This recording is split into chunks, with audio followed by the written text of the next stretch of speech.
All right. We did it. How's it gonna be today? How is the live stream gonna be? We never know. And I guess we will never know as well. Like Kanye West said. All right, cool. Right now I'm starting TikTok. I like that subscriber count on top though. Why my voice is so like this today? I think I need to drink some water. I've been in the office and I drink a lot of coffees and I think like I'm getting sick. What a pity. Oh man. Cool. So now we are waiting actually for you guys to join. In the meanwhile, let's fire up WSL and make our terminal ready for actually doing some duty. So I was hoping that Tmux will read my maybe my session from last time. I have no idea if this will work. Didn't work actually. Tmux LS. Oh wait a second. This is not what I was saying. Actually, Tmux attach. Okay, you know what? Attach dev session. Okay. Dev session like this, and it will open dev, right? Well, look at that. Or maybe I need to exit, and I'll be like, oh shit. All right, whatever now. All right, npm run dev for that, what we did last time, and we create a new one, and we call this one maybe main, and we'll go here, stop it, and let's run the server here and go here and just do the npm run dev, and this one will be named dev. Cool. Nice. Am I tripping? Did I just did npm run dev again? Nice. Okay, so where are we, what we did, what to delete today, and what will change? That's all up to us to do, and let's do it. So today we are going to continue with the same map, and oh, already 7 people watching. That's nice. Welcome everybody. Hi mate. Hi Next. How are you, mate? Your name is Next, and that's a really good name. Alright, let me tell you a story today about what did happen at work.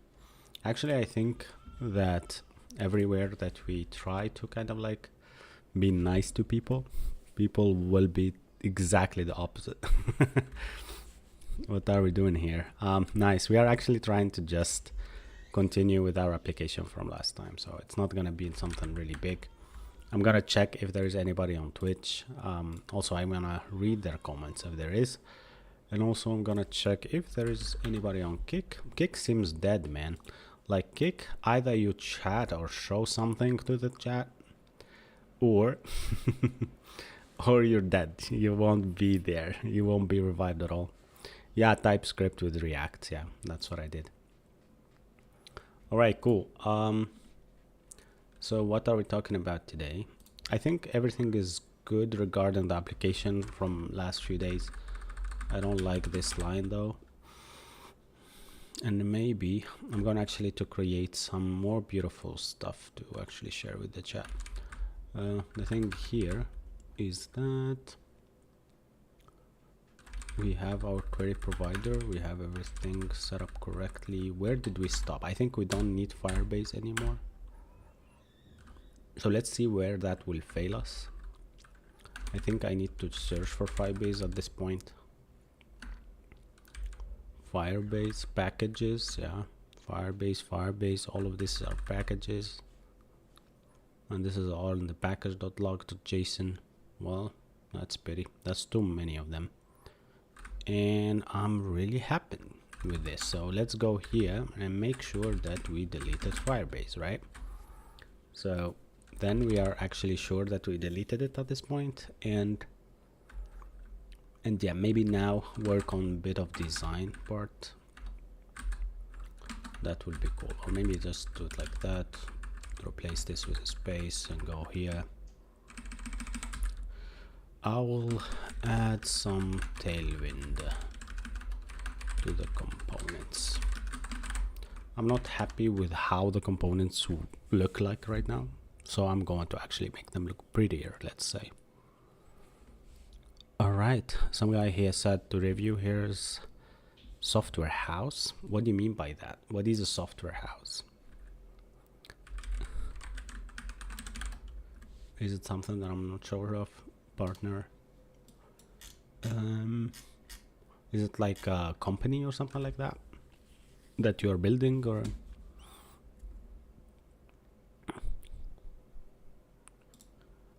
All right, so now I will actually let the comments become really smoother, just with the fact that you can comment anything in the chat. I won't hide anything for you guys, so every comment that you write will be there and I will read it. Debounce search input, that's a really good question. I think I have a really good example for that. Use debounce, it's called. Yeah, this is how I write a debouncer, and it's actually very easy to do. Think about it as something that you will use in terms for you to make your input not query the API as much as you want, as much as not possible for it to be. So basically you cannot query your API too many times that you end up regretting it at the end, right? And I don't want you to do that. So in my case right now, I'll try to explain it to you. And I'll explain it to you with the drawing on the screen, which is my best way to do it.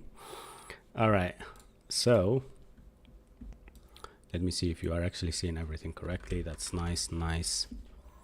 Cool. By the way, guys, follow up. We are streaming every day. I'm literally exhausted today, but I have to stream because I promised you. So honestly, that pushes me forward. If you want to subscribe, if you want to do anything, please make sure to actually check me up on TikTok, on also Twitch. I am also there. Here you go. This is my Twitch channel. This is my also Kick channel. I am live streaming there everywhere actually. So make sure to follow up, and maybe just go to my Discord channel, and it's actually on the on my profile, right? So what is a use debounce, right? This is something that everybody would be asking, hey, what's a debouncer? I want to know, and maybe it help you in your job and does the work for you. So anybody in the chat knows what is a debouncer?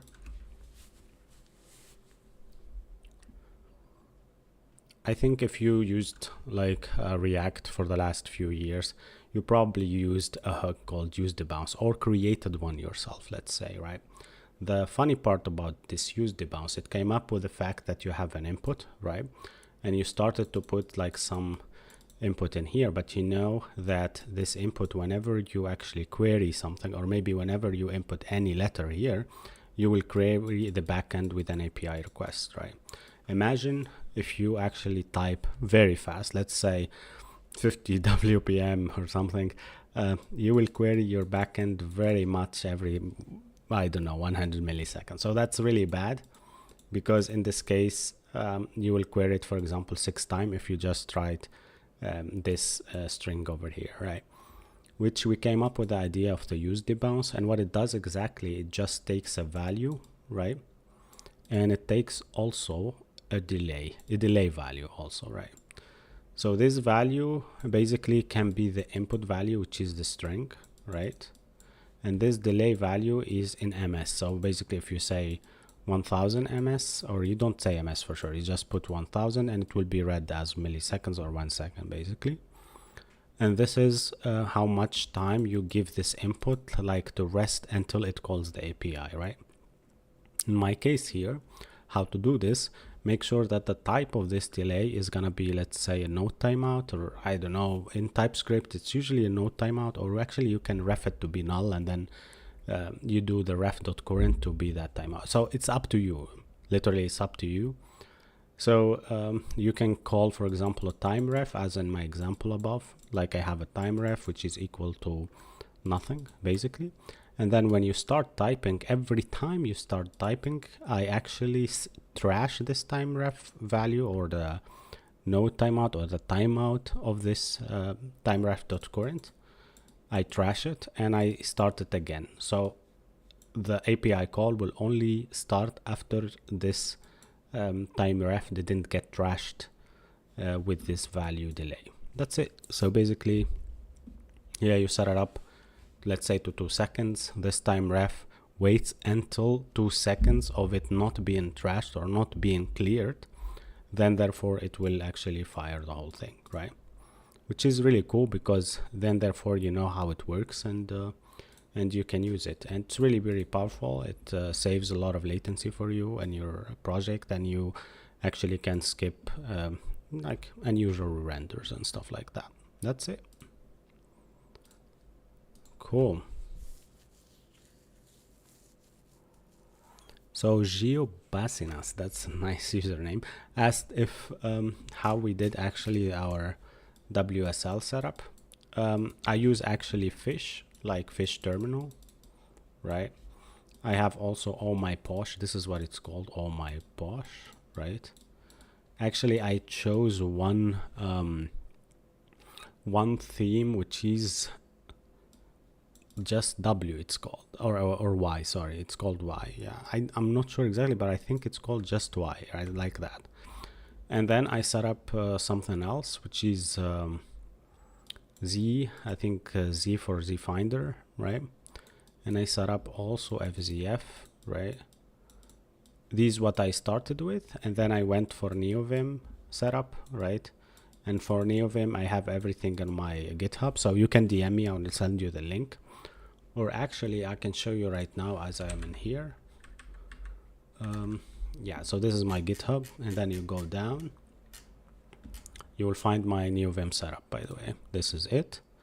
Then you click it, and you will find all the Lua files for everything that I configured, kinda. Yeah. And that's it. So basically, how can I show you this WSL setup? Actually, I can just go here, stop the server, and show you everything that I have installed in Brew, basically. So I will grab them. So I can grab the things that I think that I used and they are good. So the first thing that you need to know of, for example, for the UI to be working, something called, I actually trying to find it right now. I think util Linux, I think this one, yeah. So bin utils and util Linux, these two. For sure, I have also Tmux installed, and that's how I can switch between these tabs, you know. And I have also Tmux installed to be able to run like do stuff like this, right? And I can exit this one and it will just go back. And I also have Z Oxide, it's called, right? So if you go Z and then WHA, it will always take you. Let's say I have another one, it's called TR, Trade and Economics Project, right? That's where I go with Z, and I put only TR and it knows. So now if I go the ZWH, it will just go to whatever project that starts with WH, right? That's it. I mean, a lot of things that I installed here, but honestly, you will find all of them on my GitHub. I will just share it in my chat. That will be really the best thing that I can do here. And by the way, guys, we are trying to reach out to 9,000 followers today. And if you can take me there, that will be nice. I think we are super close. And also, not only that, but we are trying also to reach out to 10K actually, which is like the best thing. So yeah, we have WSL Ubuntu setup, right? And yeah, some guy actually said thanks for the bouncy explanation. I really thank you for listening and being here actually. So yeah, I'll try my best to explain as much as I can. So you guys, if you have a question about React or something, I'll really be happy to answer it at this point.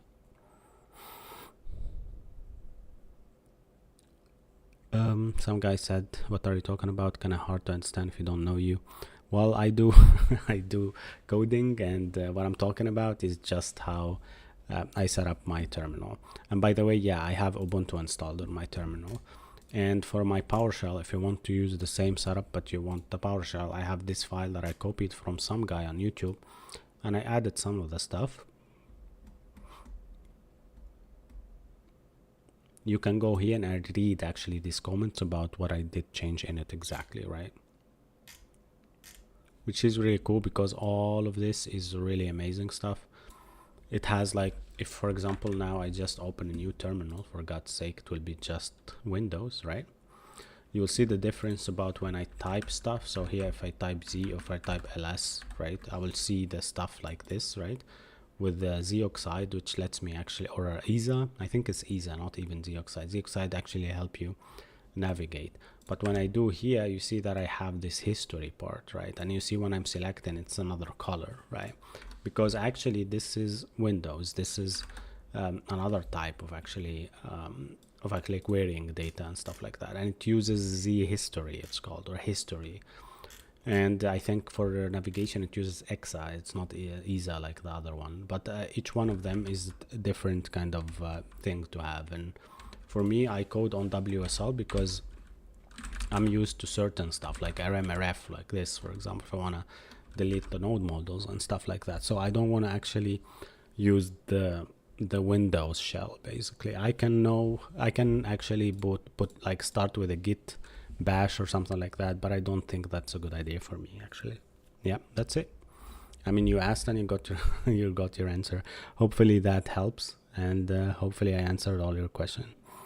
All right, so now actually let me follow up on how many TikTok followers we have, because I want to actually keep an eye. We have now 8,973, which is really cool. By the way, I will start actually heavily to put everything that I explain here in the live stream, and also small videos in my TikTok, right? Our using genome, actually no, because WSL2 actually has some good stuff to it. If I do bro ls, then there is something called, let me find it actually, not this, not that. I'm trying to read out through my stuff now. Yeah, there is some packages that fire some of the best kind of like package managers for you.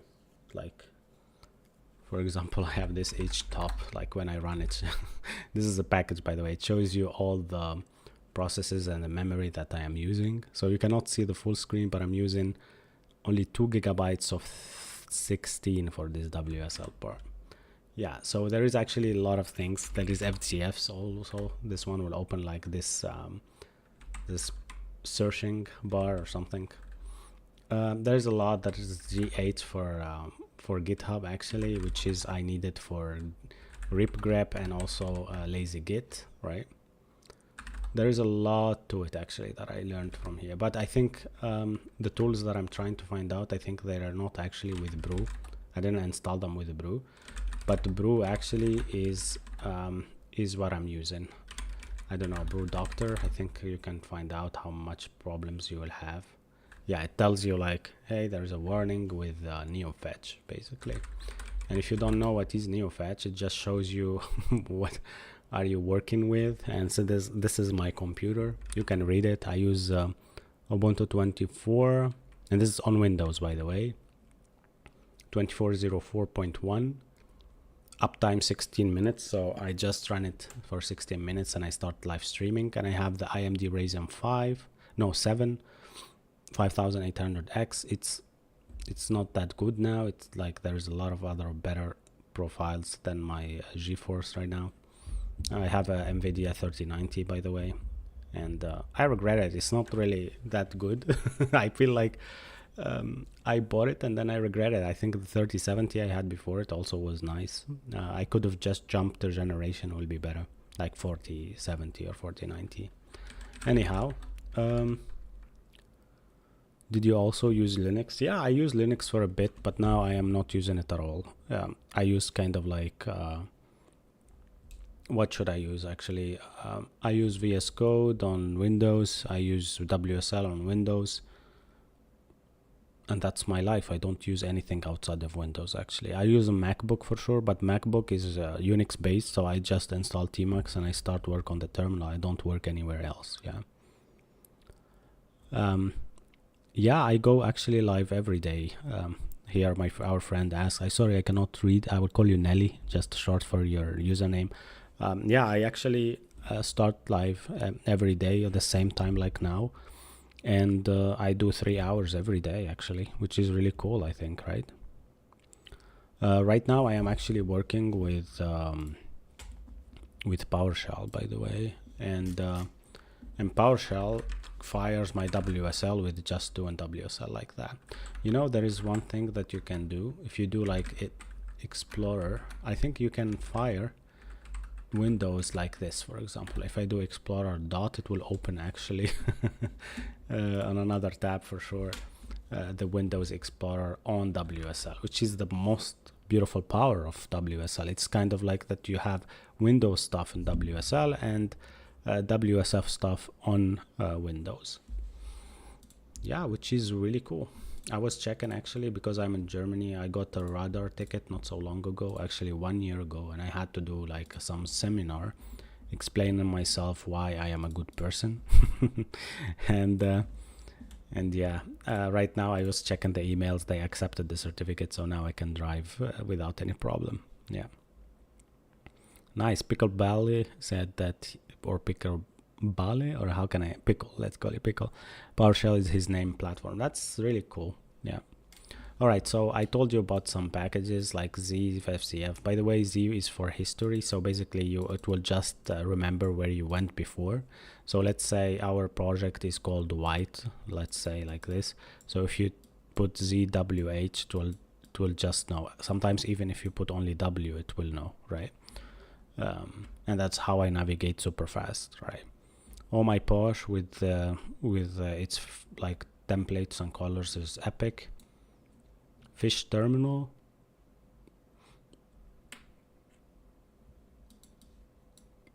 You know, I can show you also my lazy Git stuff. So now I will update this and I will sync it. Yeah, that's what I use basically for my configuration with NeoVim. And it's honestly a lot. Yeah, it's too much, which is good. I have some water. Yeah, and that's it. So Alpha NeoVim, I have auto session, like some CMP stuff, some LSPs, surround NVim, NVim tree, NVim TS stuff. Actually, I think I also have, actually you can quit this and also put Mason. Mason is like the one that takes care of your, like, let's say, language LSPs or language filters or whatever. And now I need to update these. So now it will start updating. Oh, it actually detected Prisma language server, which is awesome. I didn't know that it does that. Okay, 3, 4. The linters, I have ESLint and PyLint. PyLint, for whatever reasons, I installed it, but probably I remember I have also Prettier. Yeah. But Prettier here is actually a formatter. Is not a linter actually.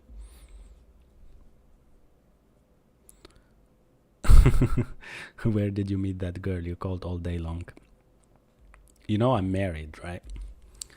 Yeah. Yeah, I met my wife in Turkey first time actually, but we've been texting like for super long, like throughout the years, which was actually one of the best things ever. And then, yeah, I am coding all day, yes, but lately I just want to do it. Let me just explain it like that. I just want to do it for the fun of it. And also for the fact that you code a lot and you learn a lot, right? Where to code React. At your job, at your free time, you can code React anywhere, man. All right, so let's actually continue with what we have. The thing is, now that our app is running, it works perfectly. It has everything to it. The only thing that I need to do probably now is just to run it, the vdev kind of thingy. Localhost 5173. Is it not working? So I need to call npm run dev. And I also try to kind of like explain to you guys on the way whatever I'm doing. So make sure to actually ask as many questions as you want, right? So now this is our login page, by the way. I need to put the kind of password and and username for this. So I am filled it out like that. I have some errors actually. I don't know where they come from, and my navigation here doesn't work correctly. I don't know why. I need to check that and need to make sure that that is not a problem anymore. So now, as you see, I am actually having here all that stuff working, and my backend is actually working super good.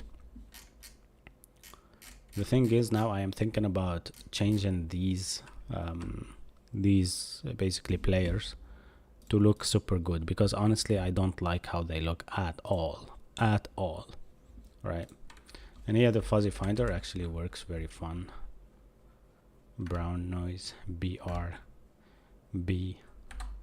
Should I actually have only one B in all my sounds? C for coffee, L, we have leaves and lunchtime lounge. So all of these needs to kind of like have their own photos probably, and also their own maybe I don't need to actually show how many minutes in these, and I will put them like on loop kind of. But yeah, I try also to find out a way to do it without all this hustle. What app are you using to code? I'm using Tmux, by the way. Tmux and WSL as and NeoVim. NeoVim is my text editor kind of. Yeah.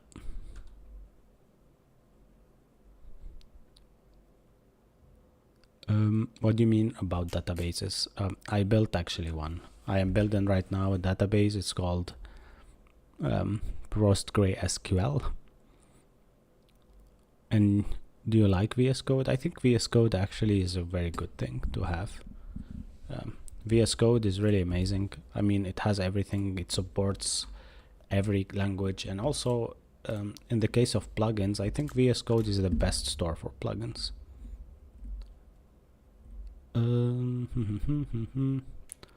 All right. So what is the best language for scientific computing? Maybe Python in this case for a lot of automations and stuff. What do you mean about database to build? No, I use actually PostgreSQL and I have it as a service running. No, PostgreSQL, I said. Maybe he got me wrong, but we use PostgreSQL, but we are actually querying through an ORM called Prisma. What are you building this? Why are you building this? That's what you mean here. Hi Farah, I see you there in the comments. So actually we do this just because for fun, let's say, and we want to build something cool that everybody in the chat can do it, right? So also I am trying to answer as many questions as possible. So yeah, let me just get pumped up right now and build something quickly. So let's move on to the creation part. So right now, as I am actually checking, I need to actually know what kind of player that I have in the app. I think I can definitely find, oh, I have now a file that I need to delete. I need to do fs and fs here to actually do audio player or player. I think we use the player from the internet. It's called what is it called? Yeah, React H5. It's called React H5 audio player, right? I think I'll look for React H5 audio player, and I will look for a nice design like tailwind design. I mean, I wanted to find something like very cool for the styles to make it really look good, right? But I cannot seem to find anything beautiful actually. Let's see if maybe we can find something with Google. Otherwise we will actually ask our friend ChatGPT, because I really want to do anything when it comes to this, and I don't want to waste a lot of time. Okay, cool. Do you have any idea about the best player when it comes to audio in React apps?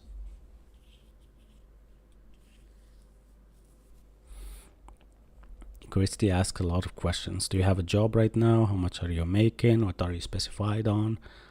Yeah, I mean, I have a job right now. Yes, I make around 80 to 100k a year.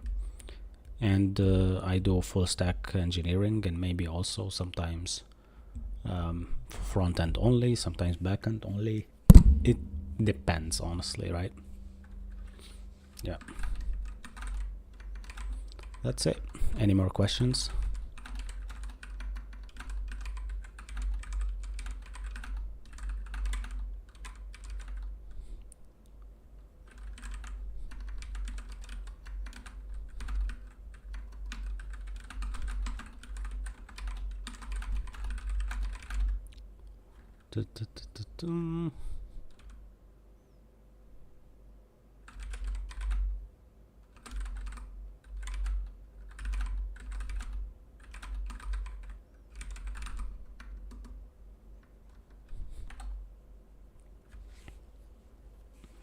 Yeah, I mean, did you have a mentor in your career? That's a good question, but for me, having a mentor came up automatically because you work with other people and you look at their code, and you just learn from them a lot, right?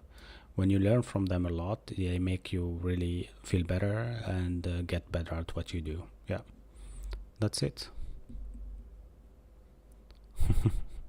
Thanks, mate. All right. Did you have a mentor? Then answer that. Do you do stuff in Vue.js? No, I don't actually. Some guy gave 2 roses. I think 1 rose costs 1 cent, and said, "Now you can feed your family." Well, thank you for that. All right. No. Ask as many questions as you want. I mean, I actually read the questions, and maybe will encourage you to kind of like the stream more and move forward. All right. Maybe in our case here, we need actually to make. Oops, I disconnected very badly. I disconnected again, and now we're back. Do you guys see the stream normally? Let's check your internet speed. Go to fast.com. Actually, I have a good internet speed. That's the problem. Yeah. But the thing is that it's getting interrupted. There is something in the cables that I need to find out. Yeah, it's around 250. That's what I know of. Yeah. But the thing is that it is getting really bad lately because of something that I don't know of, honestly. Yeah.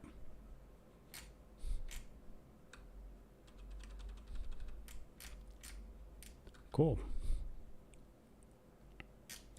So let's actually try something very cool, right?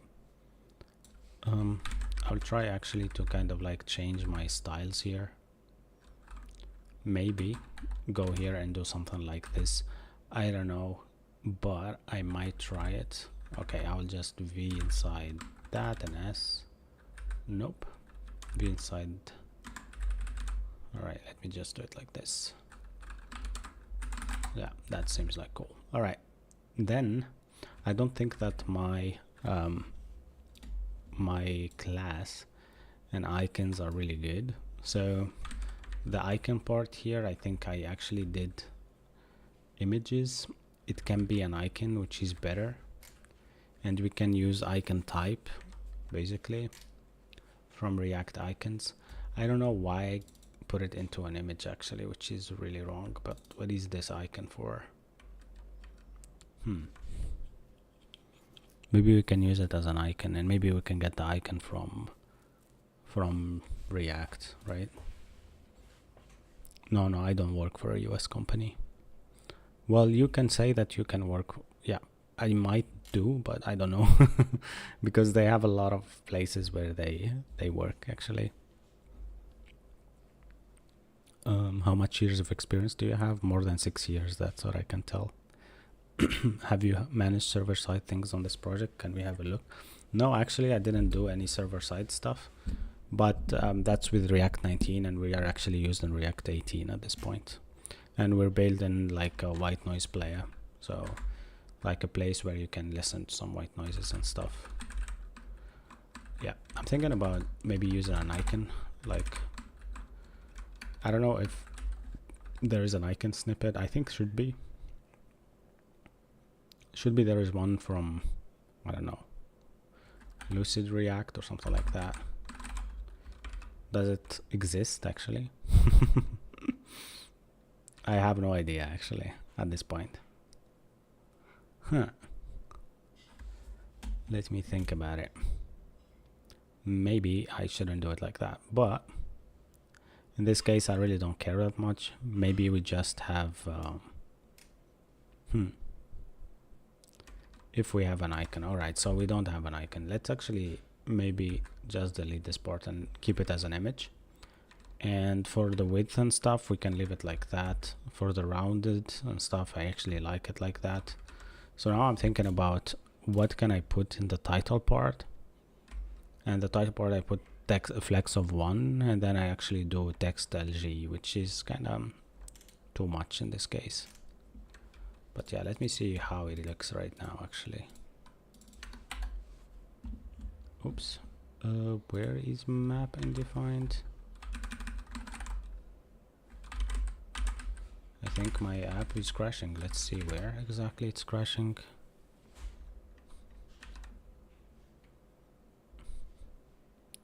Yeah. So now what I have here is a bit of messed up look for it. I want to grid out these. Maybe I'll just grid them out.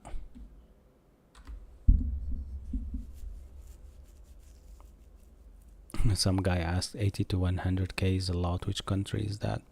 Actually, it's Germany. Yeah.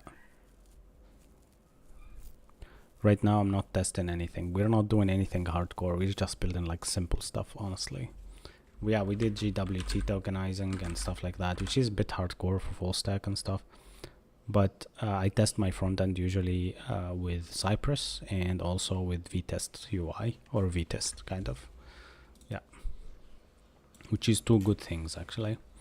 Hey Haridin, how are you? What do you try to, what country do you live? I said Germany already. I live in Germany at the moment. Yeah. No. Yeah, I work for a US company / German. It's just everywhere.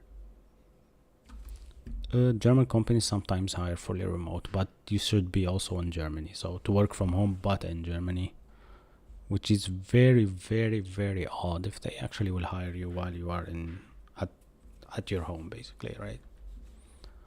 Okay, I might actually ask some AIs about actually doing the React H5 player part, because honestly I hate writing classes and stuff like that. So it might be that we learn something today while we actually have this audio player, right? And this audio player has this now with of width full, and I really don't like that.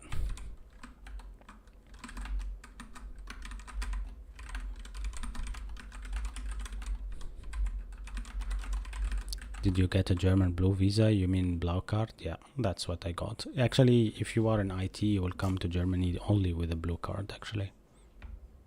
That's it. Yeah. And you will get that for 4 years, and then you can switch to permanent residence. Yeah, I am in the process for that, actually. It's kind of big process, to be honest. It takes a lot of paperwork and stuff, and I hate that.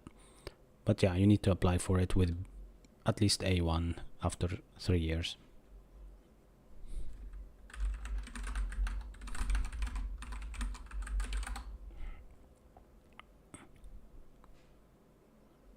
Yeah, it's important always to learn anything for data structure and stuff like that, because honestly it's kind of like very, very distinguished that you find actually some front-end developer that is super good at dev kind of, and also algorithmics. But also, why not to learn this kind of stuff, because they help you a lot in your job and they make your job super easy at some point. Yeah.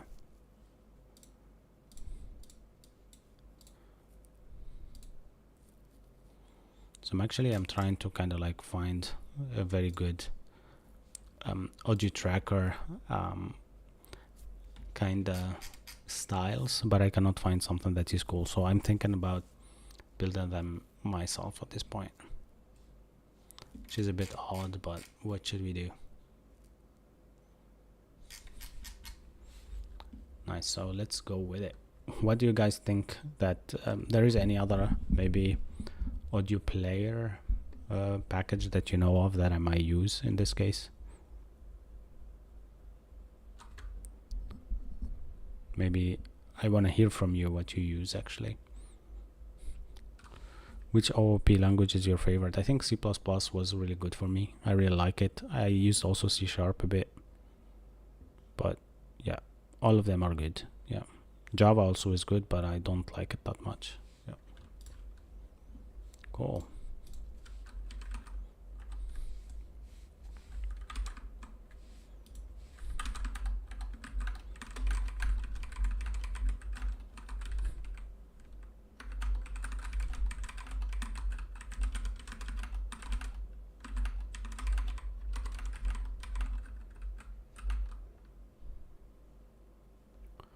Sure, so what kind of things are we actually asking now?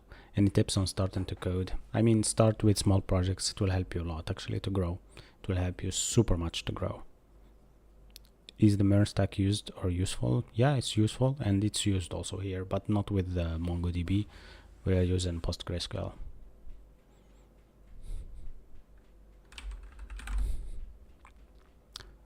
Nice. We might actually get rid of maybe some classes, but I don't know what to do actually in this case. Yeah, I have some code for this laying down somewhere, so let me actually try to do it. So I will just do this like that. Oops, it didn't work out, so let me actually delete it. And then I'll just, okay, you know what, I will surround it first, because actually it's a bit tricky sometimes with NeoVim to surround stuff, so you need actually to be careful what you type, and then you can now do a comment as it is inside JavaScript like that. Then here you can go and copy wherever you want. In our case, I just find something that I want to try, and let's see if this will work. Well, this one is just stupid kind of player, but on play I have actually another function here, and I want to actually see how it will look when it comes to this audio player. Basically, cannot find audio player in audio player. Did I actually name it 2 different things? It is there for you, right? Audio player. Nice, everything is the same, but it's just my LSP is lost. Let me just restart it, and here you go. Actually everything is good. Yeah, it cannot find audio player for some reason. Yeah, now it found it. Okay, cool. All right, I'm trying actually to look how this will look in our application. Even though that we have some token, it still have a big of problem. Okay, so now this how it is looking right now. It looks a bit odd, kind of. I really hate it like that. I don't want to keep it like that. But for me, I might actually get rid of this because I really don't need it, right? And this one also, I don't want it to be there. Honestly, for me, I would like to only have a play button and the sound and the volume. That's it. That's all I need to actually have, and that's it. Cool, let's see, maybe we can do that. Maybe in the audio player itself. Let me actually delete everything here. Let me make sure that the title and all of this stuff, well, we might need the title, but we might need it on top of it. So here we have it full flex of 1. So I might actually get rid of this right now, and I might actually put it here as let's do an H, not 2, maybe you know what, instead of now playing, I will just change it to the title of that, right? I hope you guys are actually seeing this, but yeah, I hope so. Like my screen is not that bad, right? Keep the repeat so people don't have to constantly restart it. Yeah, the auto repeat, you mean? I mean, I have an autoplay for true, but I think repeat, let me try to find something like that. Repeat. Okay, I will leave the repeat part. Okay, then if we don't have anything here that we can do it with, like auto repeat hide or something like that, then I will leave it. But for now, let me actually look at other options, and these options should be kind of like things that makes everything actually very thoughtful and very nice. So text center, I think there is something called text center in Tailwind. Yes, so now I have it. The width though, I'm not happy with max width party. This one, max width MD or something like that. Oh, okay, they mean max width for the whole screen, right? Let me test this out. Yeah, so this is very too much actually. So it fits mobile. Let me test it out. I think you guys also can see it, but I will just share my screen for you to see it actually. Yeah, what I'm trying to do exactly is now just resizing this. As you see, it's taken the whole thing, but I will take off this image as well. I don't really need an icon for anything. I need just to have this kind of naming, right? And the play and everything like this. And honestly, I am too sick of it right now, like to rewrite it each time. So I will have it like that. All right, cool. Do you have a YouTube channel? Yeah, I do. It's called Async Stack. Just find me there, guys. And by the way, if you want to support and anything, we are actually hitting nearly 9,000 users or followers. That would be amazing if you actually do that for me. So we are very close, very close actually. We have only 4 followers to reach out, which is really nice. If 4 people more follow, we are at 9,000.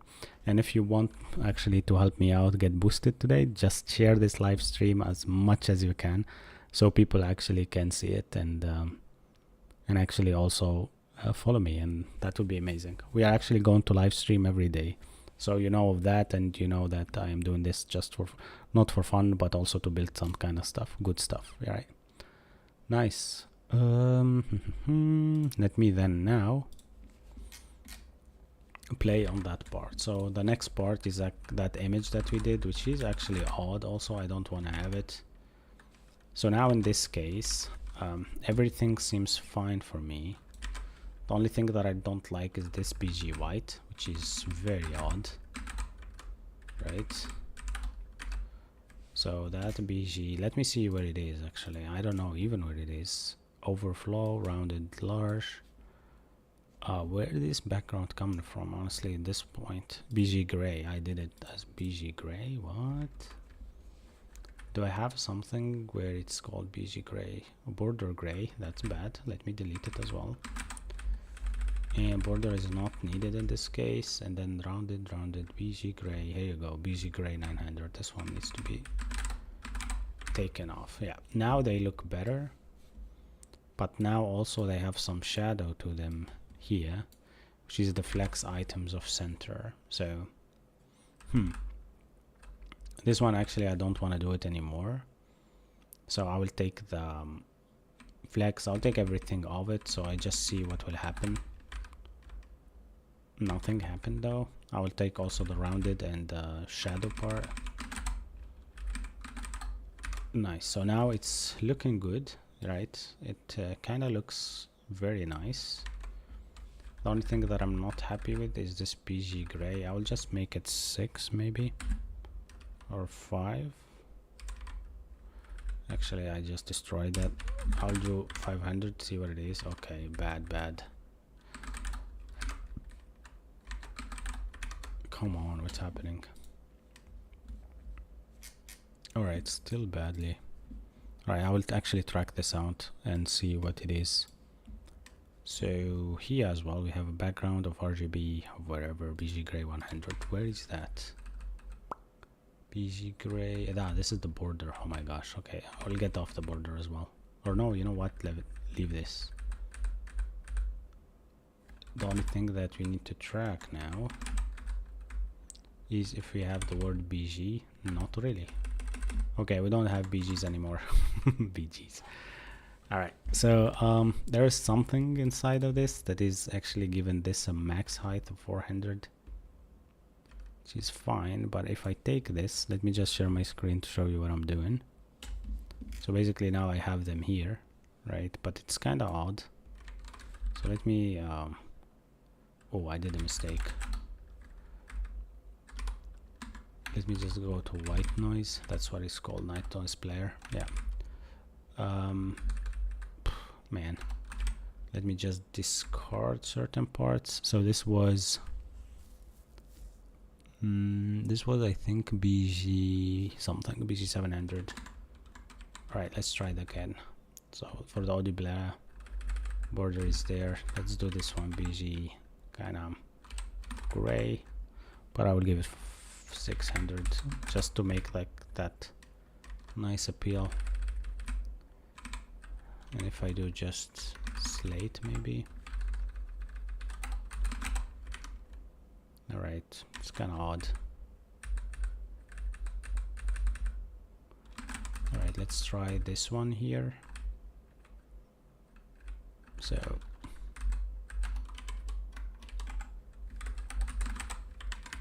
yeah, now it's better. Okay, cool. At least that's good for now. I just need to take off this gray part, which comes from another component. I think it comes as BG gray 100. So let's look for that and let's find it out. So where I actually use this white noise player, I can just type that white noise player, and it could show me also where I imported it. And as you see here, I have somewhere BG gray of 100. So I will take this one off, and then it will become very much better, very much better. And then I will try also to find out what is the best color for this. So maybe if it is slate and not 800, maybe something else like 700 or something like that. It's also bad. Let me try one by one. So I will go back here. Where is the slate color? Here you go. I'll try 500 just to make it distinguishable. I don't know. This is not good. Then I will go here though and choose something else, or I will leave them like that. I'll leave them like that and see what I can do. I'll just go to the part directly. Correct. Okay, whatever now, actually. Not a problem. What is this now? It's to be just like 500. Let me just go back. It was 700, I suppose. Yeah, that's better. Okay, cool. Now I can show you how they are. They look better. They have no background at all in the behind like here, but then they are scrollable, as you see, right? Instead of this scrollability, I want actually to make them gridy right now, like there is a grid next to them, and maybe I will just put them all like that without even the scrollable part, right? So I will see maybe if I can put them all, how it will actually be. Will it be actually very ugly or not, right? Do you contribute to open source projects? Honestly, not that much. What software are you using? I'm using NeoVim as an IDE. You can maybe hire people to edit your YouTube videos and make meme videos. Maybe, yeah, but I cannot hire, as I need money at the point. At this point, I have a lot of spendings, so I don't think that I will hire anyone. If I have free time, I would just live stream. Live streaming is really good because it actually brings too much attention of so many people. And by the way, we are already 9,000 people in here. I don't know how can I show you this, right? So thanks all for being really nice and following. Honestly, I really appreciate it. If you guys can take me to 10,000, then I can brag about it with my coworkers and say, hey, in 1 month we did this. Is this on GitHub? Yes, it is on GitHub, by the way. Yeah. Visual Studio is better. Yes, I actually agree with you. Hey, thank you, Edar. Sam Noise said that I actually reached 9K. And she's a sub. That's perfect. That's amazing. All right, why suddenly we have 90 viewers for some reason? People actually just jumped up. All right, cool. All right, guys, let's continue with this. So now that we actually built a nice like white noise player, now let's try to grid them out. I think we can do that. We have total possibility to do it. So now I have this overflow part here. I think if I just delete this overflow part, all right, they will just become very redundant because it will be all my app like that. Max height of 400, that's really bad.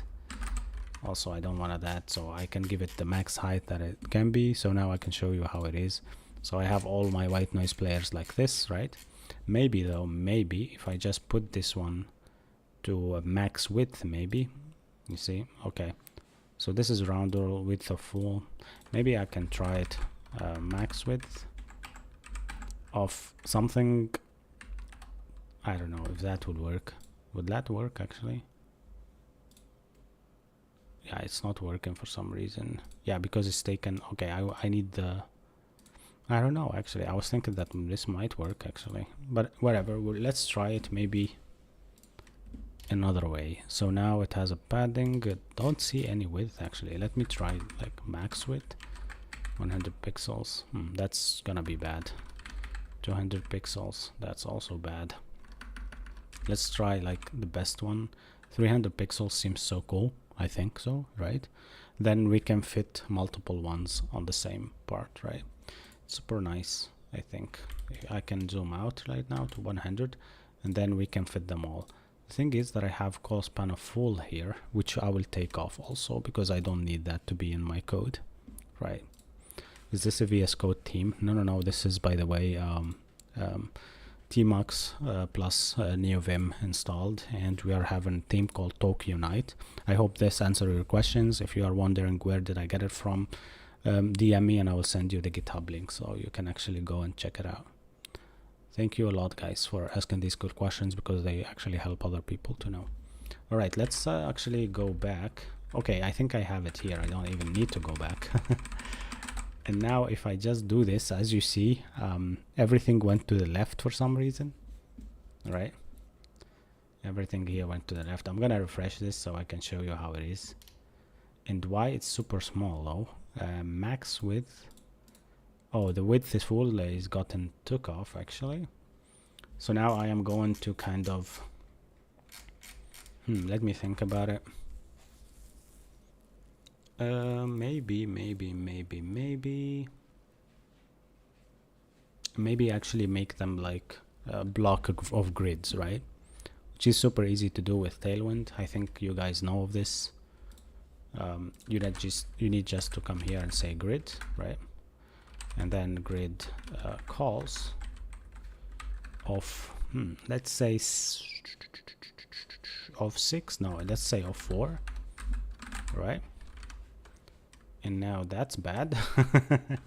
Grid of 4, that's nice, but this also needs to take the max width, or maybe we can do width full or width of screen. I'm not sure exactly what is this about, but I think width screen should be fine. Yeah. Very bad though, but very nice as well. Yeah, when it's not greedy, kinda. I will show you what I mean by that. So now I have them all like that. You see my army of white noises. Do you like them like this, or do you think it's really a bad idea to put them like this? What do you think, guys? I think you can tell me, right, if this is a wrong idea. Can we see the code on GitHub? What is your tech stack? My tech stack is React, Node, Express. We have Passport.js. We have a lot of other stuff that we actually too small. I can zoom in, but as I zoom in, I find out that they are really hard to see. So I was thinking even maybe to make them a grid of 3, or. But now I'm zoomed in, by the way. Let's try a grid of 3. I don't know why it's not. Yeah, now they are grid of 3, and this is how they will be actually. Now if I go to 100, they will be more visible, and if I do this kind of on mobile, they will be super bad, because people, I think they will use this on mobile as well. Yeah, it's kind of bad, right? It's too small. You think so? We are coding a white noise app, by the way.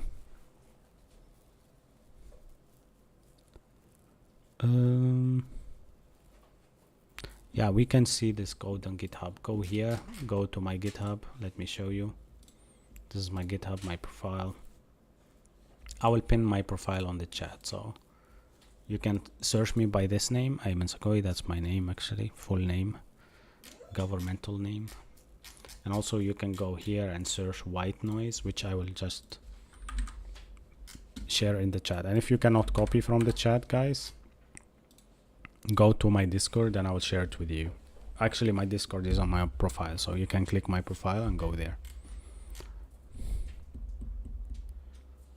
You need to do an architecture wrap up. Yeah, that's sad, actually, but I actually try to kind of explain and not really get greedy with just ignoring people, because people don't want to be ignored, and I honestly don't want to be a bad person and try to ignore anybody in the chat. And that's why I think people come here to watch me. Just they come to kind of watch someone code and learn with him, probably even not learn, just ask questions and stuff like that. Yeah.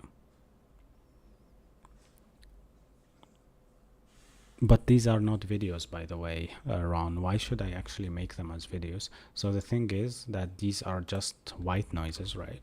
So you're gonna listen to a Brian noise or a coffee noise like this. You don't need anything. You just need to have it play in there, right?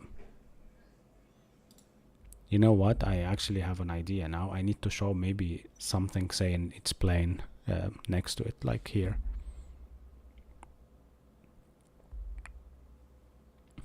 Looks nice with 3. Then change the flex call in mobile mode would work, right? That's really nice. Why I didn't think about that. So here what he's saying is that if I do MD basically, and I do grid calls of 2, maybe 1, then if I just, oh wait a second, not MD, XS maybe, extra small. Yeah, if I just go like this, come on, change. I think it's SM, not XS. SM for small, you see. So this is small already.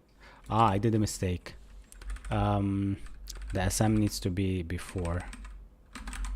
So now this one can be here. A grid call of 4 or 3, right? Or 2 or hopefully, yeah. But it's not working. Let me refresh, because I think that something is wrong. Yeah, now it's 1, but am I wrong? Or maybe this SM needs to be on. I actually forgot about this part. I will listen to you in the chat.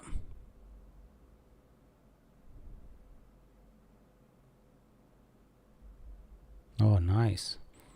Yeah, I can change the color of it. That's really good ideas, guys. Thank you a lot. So we have grid calls of 3. And what is the thing that we say mobile by? Should it be SM on the at the end? SM for small, right? Min width of, no. Is there XS? No. SM. Size min, size max, that's not what we need, but min width is 640. What? So LG is what? Min width. Okay. So I can say, okay, I got it. This one should be for LG, basically. Or MD. Yeah, I need to specify both, right? And SM, and I will say grid calls of 1. Right? Yeah, this probably should work. Nice. Thank you, guys. Really awesome. This saves my ass. All right. Your adjustment needs to be at the end of the classes, maybe. Yeah.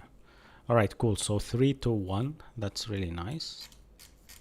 I have them like this. They look nice, not bad, not bad. So what else can we do? The search bar here needs not to have all this space. I don't like it like that. So I'm gonna actually find it where I did do that. Here for the search of the value, I give it probably an input of text white and width. Let's make it like a small width, like width of half the screen or something like that. And also let's do it flex an item center. I don't know if this will work, but no, not it, right? I need to do, oh, you know what, it's clicking actually the whole thingy is just because of this call span full, because it was on a grid.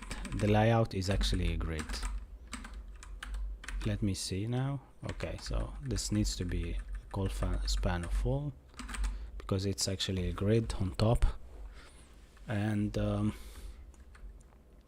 this input needs to take the half screen and be there. So what I'm gonna do here is just flex items center, and that will fix the whole thing. Yeah, but it didn't fix the input part because this one is taken width off. Let's make it specific width just to test with. No, that's bad. I don't know why my input is not trying to actually be helpful here. This is, oh, okay, maybe also I need to just do the justification part. Justify.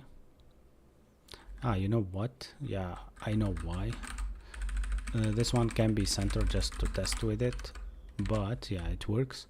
But also this one needs to be flex calls actually. It's not a row. Okay, so now we will give that that text a width of half, and then it will be like this, right? But do you know what, guys, I am actually wondering why it looks so bad actually. Let me just give it a padding top of 4 or something like that. Just okay, what the hell is happening? The input itself took the, okay, padding top of 4, nice. Margin top or padding top? Yeah, margin top would be better. Yeah, I don't know why I did that. So now let's take like a nice background for this. I don't know what are the best colors, especially that here I don't have like something really nice. Let's try, what is amber? Yeah, this is really bad color. Give me a nice color for an input actually. BG slate kind of 200. I don't know what is slate, but I know that it's close to gray. Yeah, it looks nice actually. Right, okay, cool. So now if we did this and then search your noise here, we need also to make sure that the text is not white, and then I will actually maybe delete this part so the text will take default, and then therefore it works, right? Slate 760. All right, that's nice. Okay, I will try it. 700 is 60 for the opacity. Okay. Oh wow, but I might actually give it a better opacity at this point. I will go 80 just to be the more distinguishable. Yeah, just and the text here should be maybe the color of the one on top of it. So this one, text sky, right? Let me just try it. Text sky seems like a good color. Sky 200, let's say. Yeah, that's nice. Text gray, you mean? Okay. Where are you bringing these colors? Or there is another one. Okay, gray, but gray 200, so close to white. That's what you mean. Yeah, seems nice. Actually, I really like it. Yeah, cool. sky is nice also, but yeah, gray, your gray also seems fine. Nice. So at least we have kind of, yeah, that. So we know that people will be on mobile probably listening to these, or maybe also on let's say PC mostly. I don't know. Yeah. And they will be scrolling too much for here, but I have no other way to do it, honestly. Yeah, you guys wanted also for me to make something whenever we are playing. We need to change the color of this, right? Can you guys tell me if there is another way to do it? Like there is maybe a player sound, or maybe something that plays that shows that you are playing this. That would be amazing. Like a GIF or an icon that moves or something like that. I know that I use icons in this project. So I have icons of React icons, right? But I was thinking something like React icons that move. I'm gonna write this on Google, honestly. React Lordicon. What is this actually? That's nice. Okay, React icons. I'm not sure. Like I was thinking that like an icon that has some animation to it. Okay, I would say animated icons. React.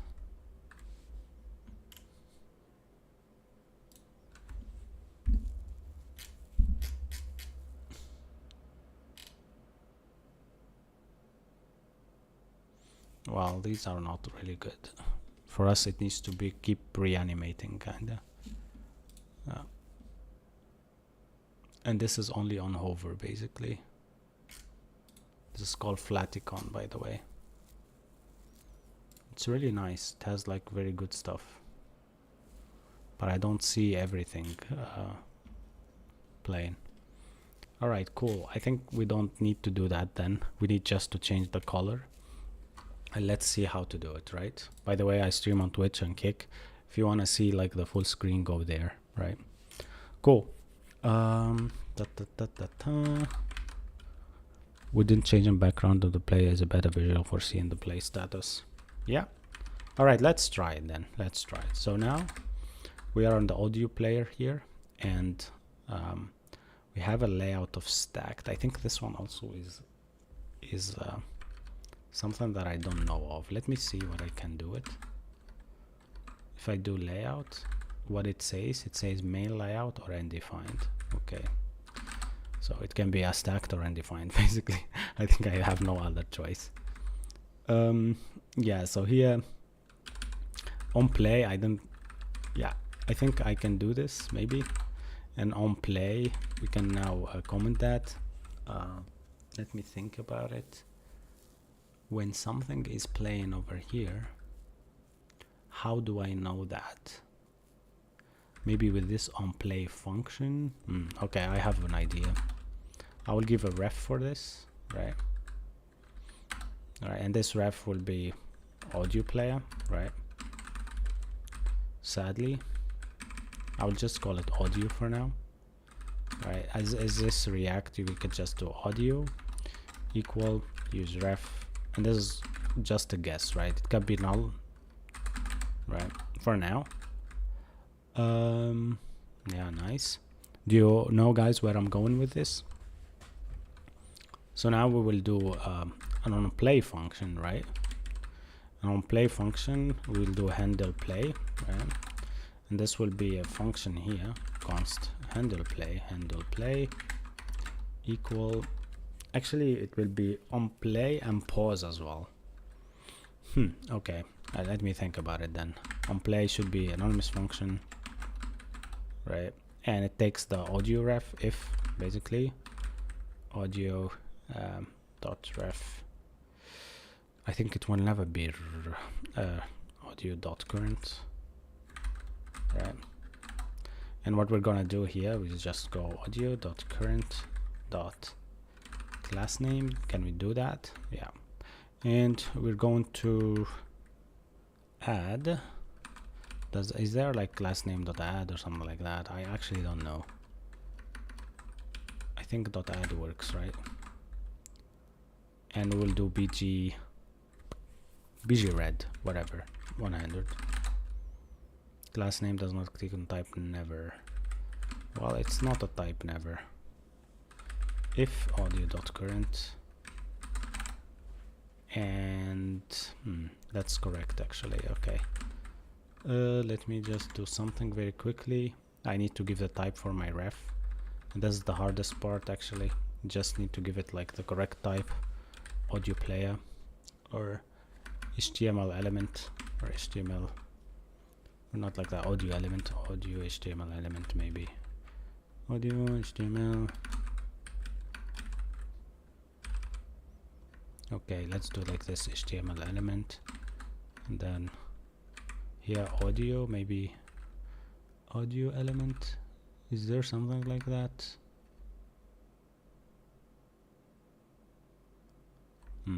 Okay, HTML element seems fine for me. Does not accept type string. I actually forgot what is it called. There is a built-in this audio.play you could use to see if there is audio currently. And how is that? Can you elaborate on that? Maybe I can know how to do it. Yeah, let me actually think about it. That might be actually better. Yeah. There is a built-in, he said, built-in this audio.play. You could use it to see if there is audio currently playing.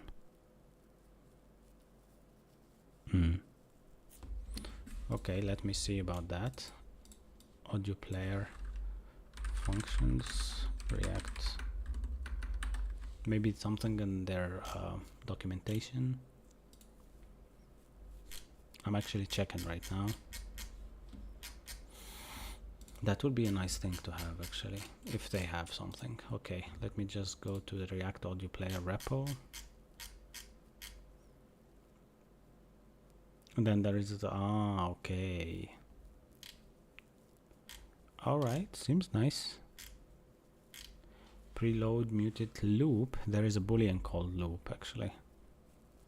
Yeah, I can do that. Maybe I can use it here. Loop equal true. Oh, I have two loops? No, this call is overload props player loop. Player props are for, gave some errors for the ref, right? Yeah, I'm just trying to right now find like a way to play with that, so let me search it up. Yeah, I might find something on the internet about this already, so yeah.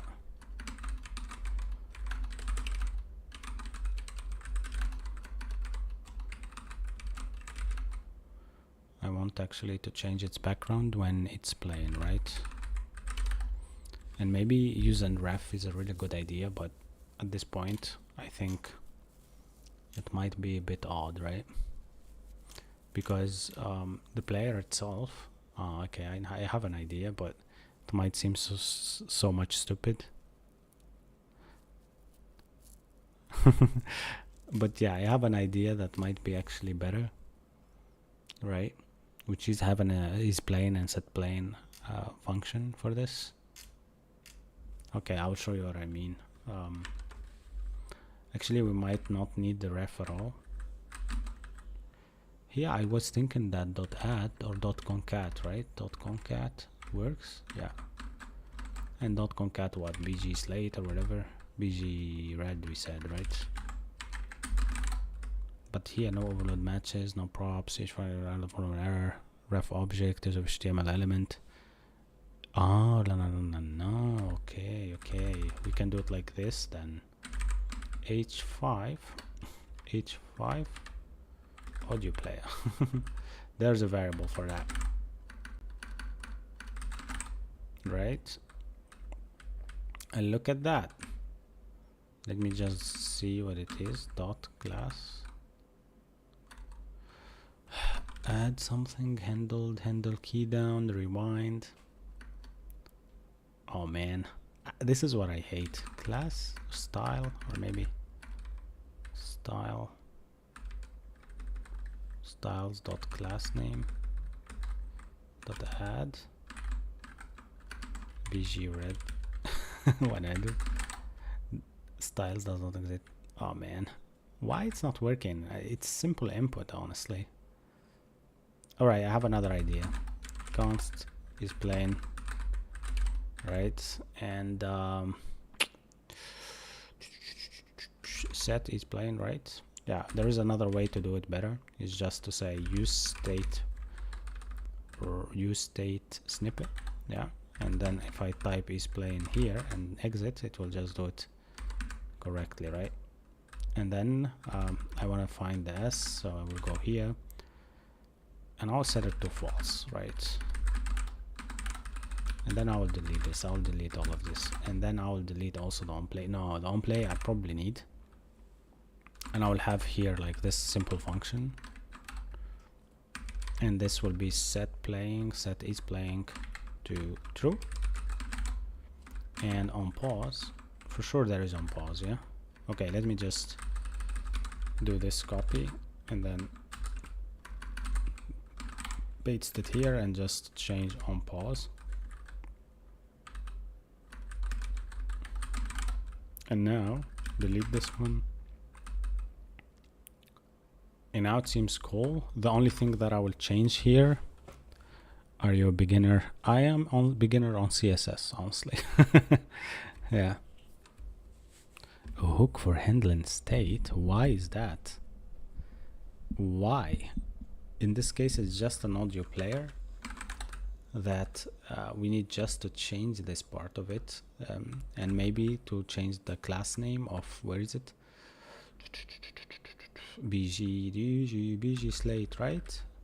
And this one will be change surrounding that to this, and then that will break for sure, because we need also v around that and then surrounded by this, right? And come here and say, hey, if is plain, please return bg, I don't know what with emerald, I don't know, emerald 200, otherwise return that. And by the way, I did a mistake here. These needs to be surrounded by ticks, and this one also need to be surrounded by ticks, like that. And that's it. I mean, why should we do anything more?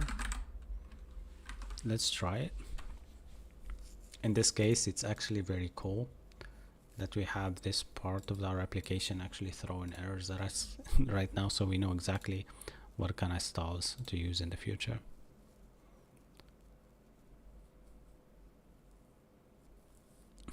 What is bootstrap? What do you mean by that? In this case, I really don't understand your point. By the way, I can delete this, I can delete this, or I can return this and just get use state.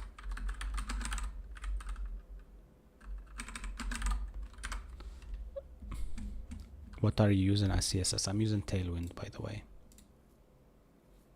Tailwind, yeah. So now I'll show you my application so you can know what I'm building. My app is now, when I click play, let me just make something that is not really annoying. You see that it changed color kind of, but it went like very bad. Yeah, which is fine for me. Let me change another color though. Emerald looks super bad, and probably there is nothing called emerald. BG, is there? Emerald. I will do it 700 just for, yeah. So you see, so now we play, we pause. So the thing is that it's not working now. So if I just play here, it's bad. And now when I paused, it didn't change for some reason, which is wrongly taken actually. Ah, yeah, for sure. Actually, that would be good. In this case, you can just do is plain. In this case as well, is plain. But that will mess it up, kind of. Yeah. Okay. Cool. Then, where are you guys? What do you think about this? Yeah, I didn't set it to false and then I did it. Yeah. Tailwind looks like. Yeah, tailwind it is. All right. Some guys answered like front-end technique bootstrap question to what is bootstrap. He said tailwind looks like. All right. So now you see this one. And I will mute it for now so you cannot hear it. But then I will go to leaves and I will mute it as well and I will play it. And now we are seeing all of this working perfectly. I will mute another one and play it. And this looks amazing, guys. And guess what? This search works actually.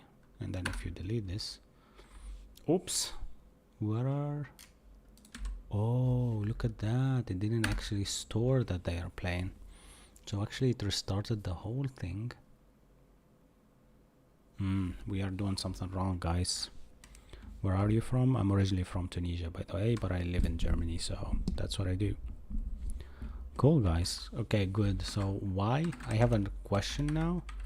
Why when I search that, it just rendered the ones that makes sense. Gosh, I need like another filter type. I knew that I will fall into this actually. I need kind of like a form filter that is not re-rendering the whole thing. So here, whenever you input some value, the change event, it just searches and filters that array, filters completely the array. Okay, that's wrong. I need probably to not show them. Yeah. Can you recommend a tool for choosing colors? Honestly, at this point, for choosing colors, I honestly go to Tailwind website and I start to actually scroll to see something nice, or maybe ChatCN or something like that. I still don't know the best way to choose stuff, but I have something that might be really good for you. So if this is the body of your app and then the color behind is gray, and we are talking Tailwind right now, gray 800, right? If you put a box in here, probably gray 700 will look super cool on it. And you do some shade, some border like this, it will always look good.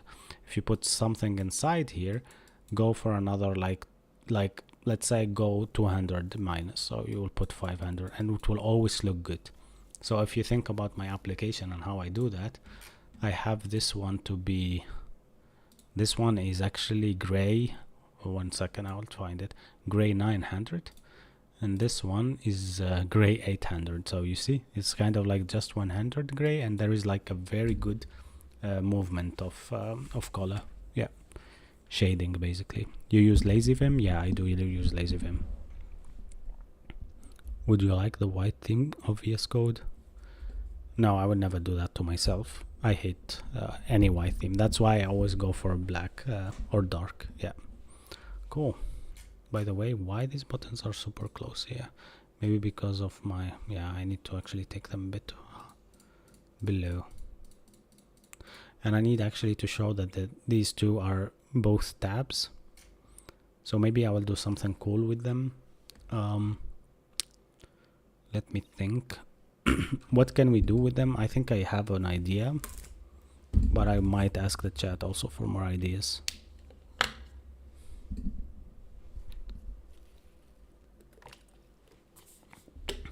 What a mess. What do you do front-end technique? Are you also into front-end, and do you do front-end on the side, or do you work as a front-end developer? I now want to get to know my chat. So let's ask out each other questions, chat. You can ask me questions and I can ask you questions, and let's see. By the way, we are 9,018 right now, which is nice followers, I mean. And honestly, I wish for us to reach the 10,000 as soon as possible. You worked before as a front-end developer. That's nice. But now, are you not working as a front-end developer anymore, or why did you change? Maybe you have like a good idea for me to actually switch. All right. I think I have an idea, which is for this break and focus part.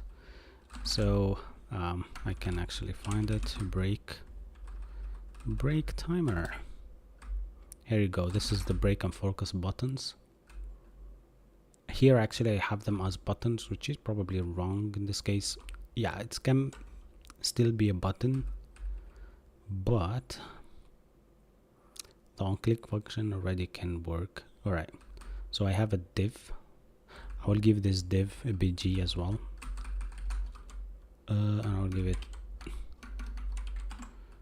white just to see that things are working. Okay, nice. I'll go rounded XL just to see the roundup. Maybe what is the maximum rounded? There is full, right?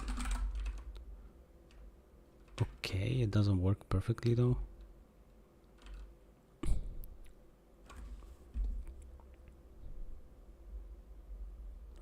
Nice. So front-end technique actually worked with Next.js a lot, and he's looking for a job right now. How many years of experience? And Ron asked, how long would it take you to learn Android mobile development?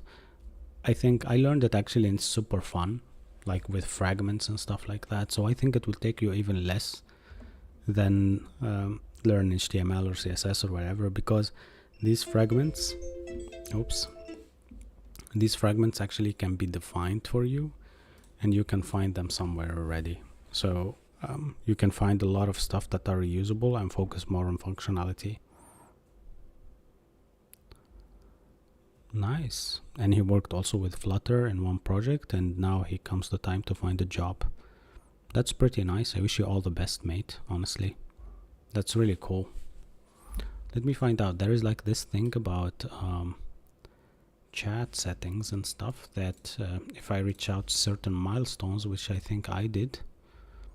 And by the way, I don't know what are these, but whenever I have someone in the chat, I still get popped up like some multi-guest stuff, which I really don't like.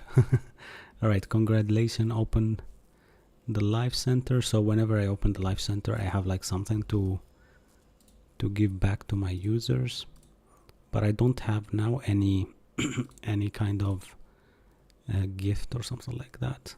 Sometimes they give like free subscriptions and stuff like that, which is really awesome, but other than that, there is nothing really amazing about it.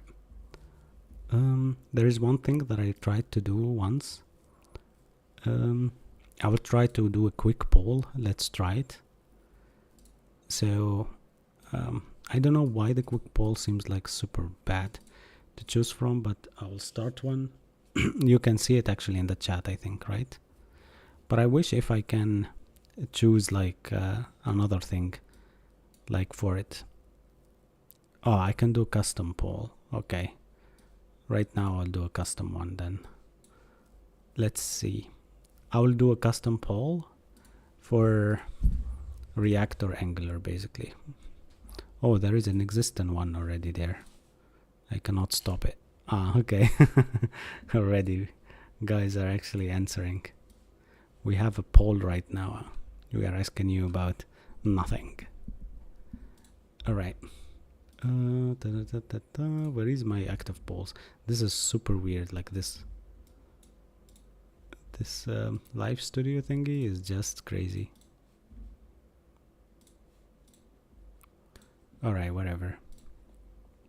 Cool, let's continue actually with what we were about to do. Yeah, so we were actually changing this this tabulation part that I'm trying to show you. I'll try to zoom in this part here. So right now I'm kind of going to on top of my screen, and I'm gonna change how it looks. So now it looks a bit rounded completely, right? But the buttons are not rounded enough. So I'll change these as spans though, to just make them more appealing than buttons, because buttons has certain shapes. I'm not sure if this is will working or not. Oh, I still have a button somewhere. No, I don't. So now it's better, but now it seems that what I did here for the rounded part is not working. So rounded, Rounded small. I think there is rounded XL, right? Oh, wait a second. Yeah, this should still as button, it tells me. But I will do the same for these buttons as well then. Maybe you can see them like me, but I think they are not really completely done nicely. So the BG white will be not there anymore. So find that, and then that, and then I will p that. Oops, I p it wrongly. So yeah, this is what I'm trying to reach out. This kinda, right? Ship. Nice. So now that we have the rounded in both, I will come here and actually change the color for this one, and I will make a padding. Like I will make a padding of 4, or let's make a very big padding actually of 8, and not BG, but what is it called? Border R2 pick, but that's 4 maybe, and then we will do it border rounded, where we choose actually the color now. Let's do slate 700. Let's see how it looks now. Okay, that's super bad because the border right now is just on the right side. So I'll just do it as a border of 2. Yeah. So now I'll actually make the padding super small.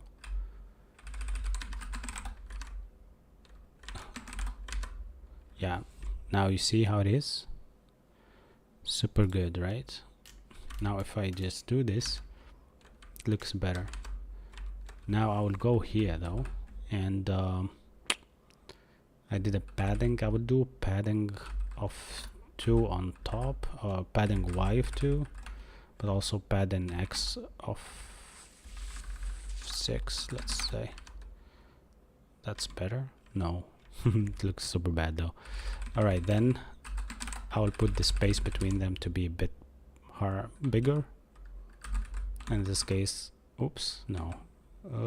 I exited by mistake. Look at that.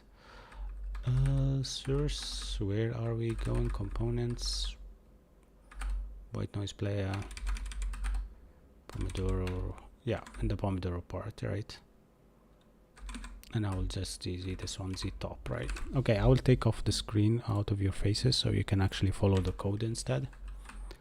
And instead of here to actually be 2, I will make it 8 maybe. Therefore they have a bigger kind of or 4. Yeah, and this one also needs to have a padding X of 2, we said, right? Yeah, cool. I'm still thinking about what could be the best color for active buttons in this case. I'll show you where I'm at right now. So now they are like this. I want the active one to always be having a white color, let's say, and the other one to have nothing, basically, which is better in this case. So tabs, when you click, okay, we can add like an area of active or something like that. Where is active? Is active, right? Is active. Handle tab change and handle reset. So where does it change to active or not active in this case? Oh, okay. Active tab, break timer. If it's there, then it's hidden. What a mess. I actually did my own tabulation for some reason. Okay. I can add the same here actually, which I really hate to do, but I will do it anyway. And you guys can follow me on it. It's just that I will listen to certain stuff and make an activation part. Alright, some guy said like inset for activation. Yeah. Thanks Frontend Technic, he subscribed. Nice. He means he followed actually.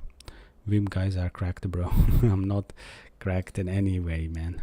Yeah. Can you join clashii.eu? You might get a pro subscription for free.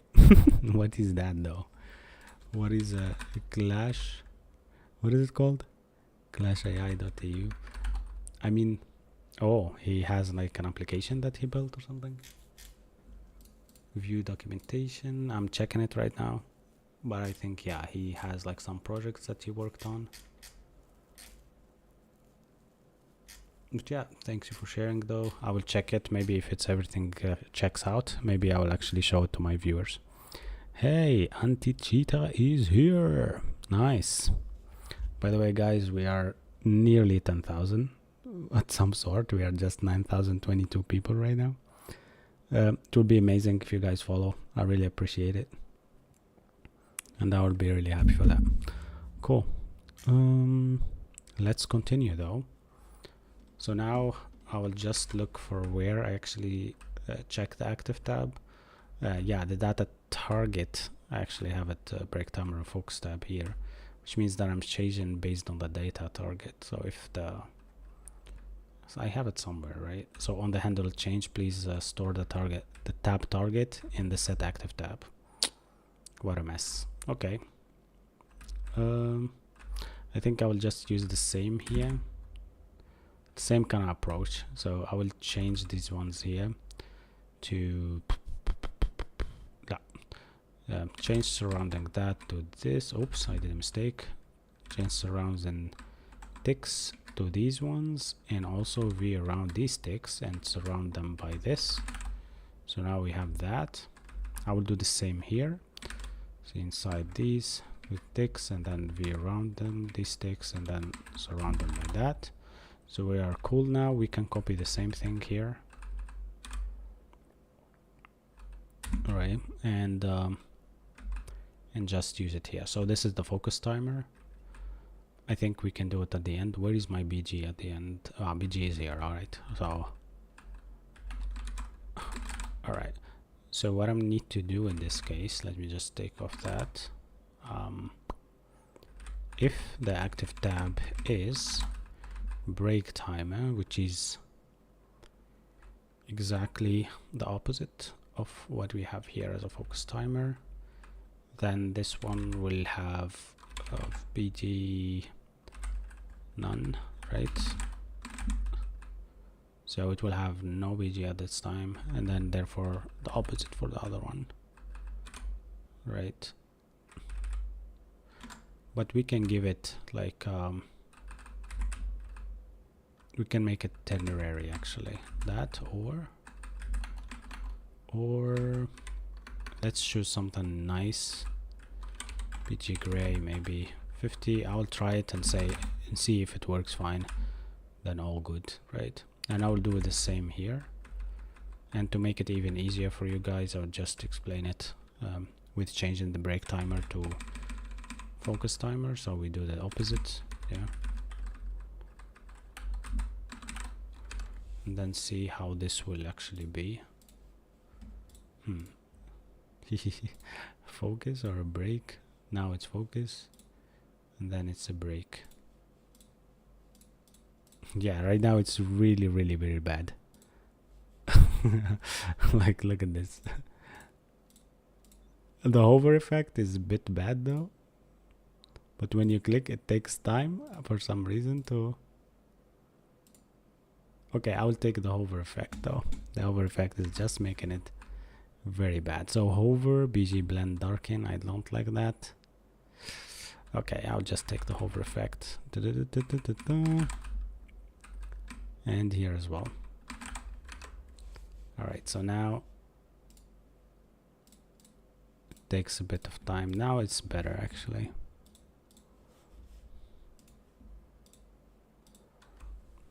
Right, which is kind of nice, but for sure this needs to be another color. I'm thinking about the color. You can guys give me the color. Maybe I can make it BG kind of not gray or not BG none, but this will be sky 50 maybe, and this one also sky. Yeah, that's bad. Okay, so maybe when it's active it's sky, and when it's not it has nothing. Okay, then nothing, right?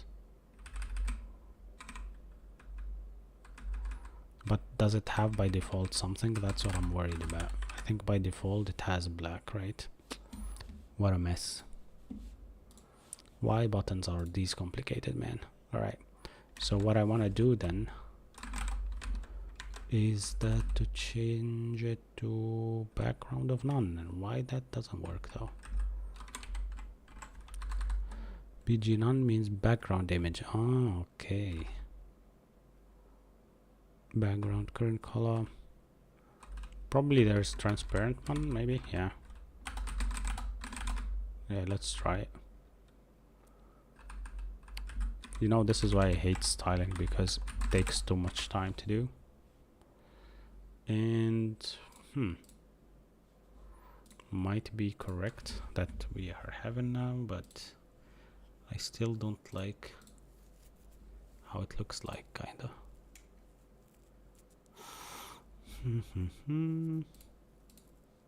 Everything checks out, just that we have a border that I don't really like. Where is that rounded full thingy? Yeah, but I don't give it anything actually. The rounding here is just ridiculously odd at this point. Okay, whatever. I'm really happy with what it is, but also maybe we want to change also the text instead of gray, because in both cases, if it's transparent, probably the text needs to be white in this case, right?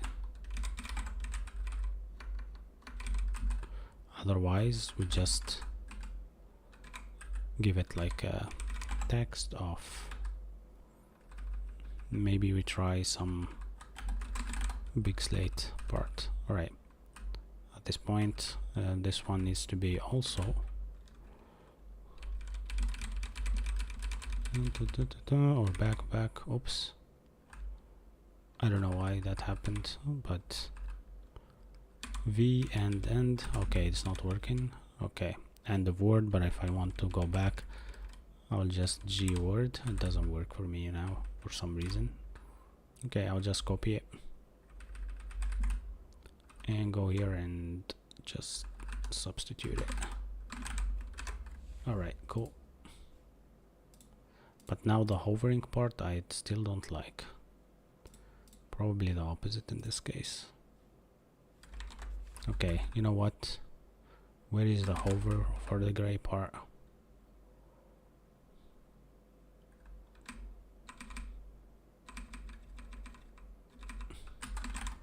Let's not just use it at all.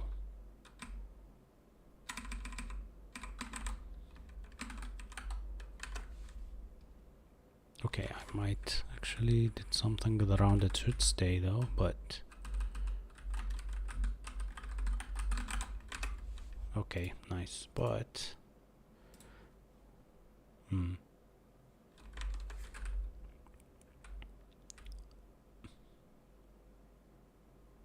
so now this is a break timer and we're hovering over it. Text should be white, and that's not working actually.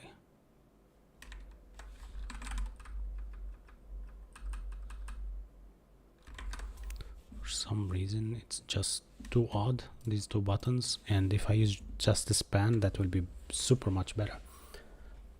Hi everyone who's asking, what are you trying to make? I'm actually just trying to make a tabulation work perfectly in here.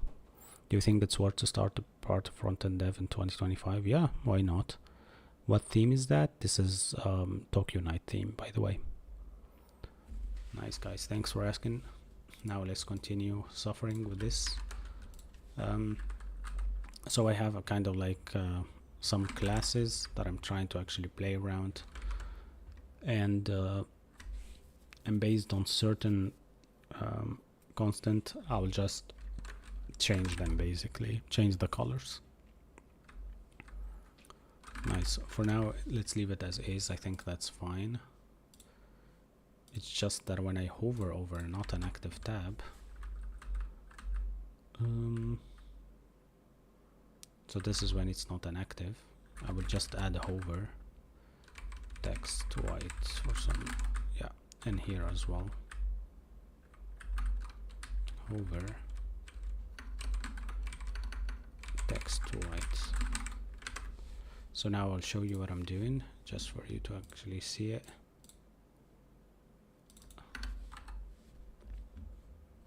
Yeah, so now this is what I'm doing. And when if I hover over here, it will just become that. I don't know why now it's active, and whenever I hover over it, it's just super bad.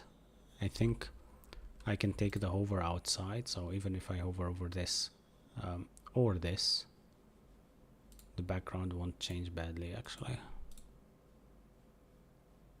Alright, and it's kind of like a tabulation part here that changes between two timers. Yeah, that's how it is. Cool. I just started learning C. This is crazy to look at, dude. It's fine, man. You will get used to it at some point. Do you think JavaScript is a good beginner language? Yeah, it is. It is. After Python, it is actually. And I wish that you try it out, because honestly, it's kind of really nice to have it around. It will teach you a lot of things that you probably don't know, and it will teach you about event listeners and how to create web apps and stuff like that. And maybe you create a simple web app that becomes the next big thing. You never know. Cool. So here actually I was thinking that the hovering text will save me, but what I wasn't actually thinking of is that if I hover over an inactive one, it works perfectly, but if it's active, it's working wrongly. All right.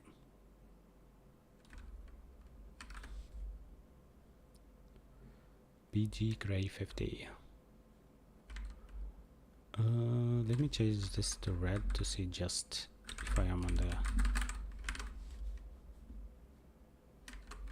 Yeah, you see there's something wrong. It's not working at all. Yeah, I saw this and I didn't know. Okay, so if the active tab is fake as timer. You know what? Let's oppose it.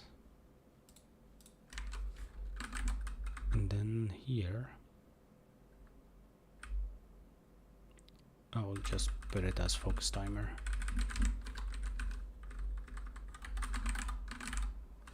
So now we are just checking which active tab is there, and actually changing the CSS with it. Okay. So now it's the break one that is active. So we are doing it wrong. This is the focus timer. Then the BJ have to be white, and also on hover it can be BJ kind of red. Let's do it like that.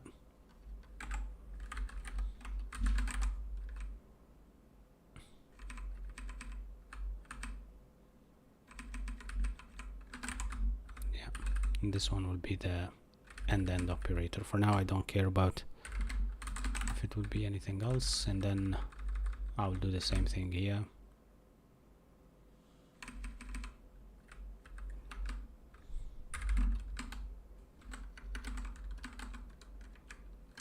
The BG needs to be white, and the hover can be BG red, kinda. Yeah, red 50, which is probably pink at this point. Yeah, this white is actually wrong. Okay. Okay, now at least we know what is happening, and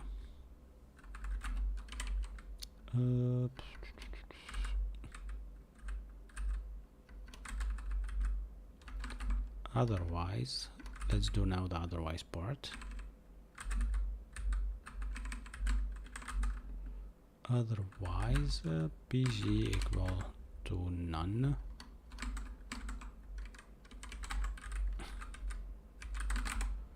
And this will be good. And I think we need to do the same for the other one. But the problem is that this wasn't working for me at some point. It's not working correctly, right? Weird.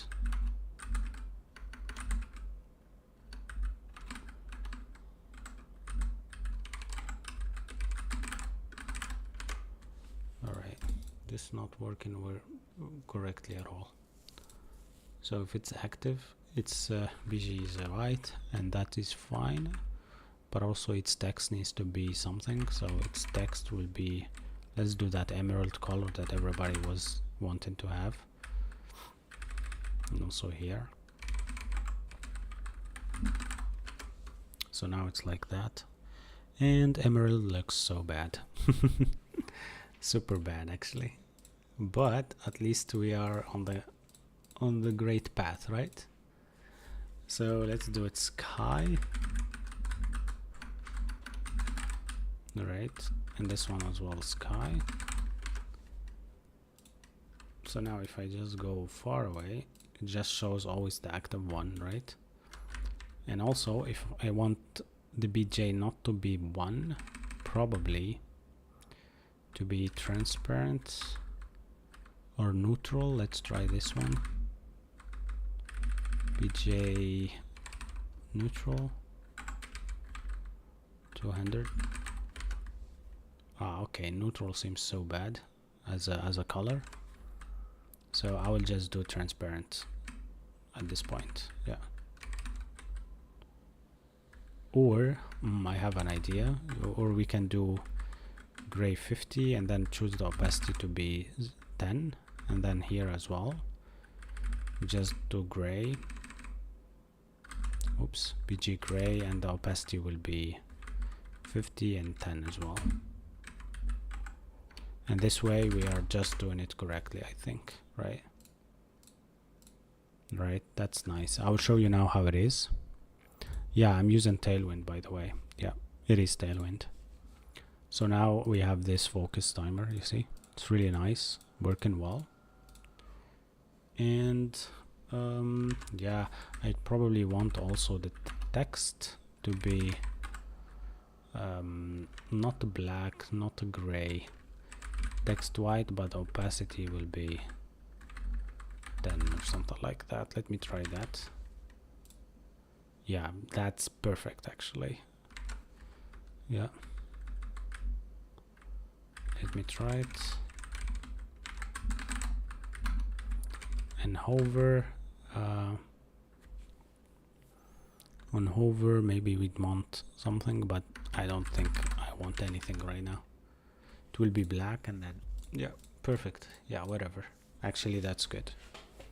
Yeah, cool. We can move on now actually with this, and let's revive the chat. Samu asked, are you using Tailwind? Yes, I am. How do you become good with CSS? I suck with CSS. Actually, I am now sucking at this, but I sucked for it at 2 hours until I actually remember some of the styles. So I think consistency will work here. So you need to do this kind of stuff a lot until you just become good at it. And I wish you for the best, but I think that's the only way that we can do our work, is to just keep trying, right? That's it. Mo said that I am coding 24/7. Actually, I think so, yeah. I will keep coding until you follow. Do you follow me, by the way? If you don't, then that's bad. That's bad. Yep. Let me close Twitch and stuff like that. All right. I actually saved some of the stuff that we did today into videos, so we can actually check them out later on, which is awesome. So now at this point, I'm really happy with what we have. Maybe the start and the reset buttons for the timers are actually really bad things, right? Ron said, I'm in living by the PC, die by the PC. Ron, by the way, where are you from? Nice. Yeah, I try my best. Okay, cool. Now the next thing that we need to style though is maybe at this point,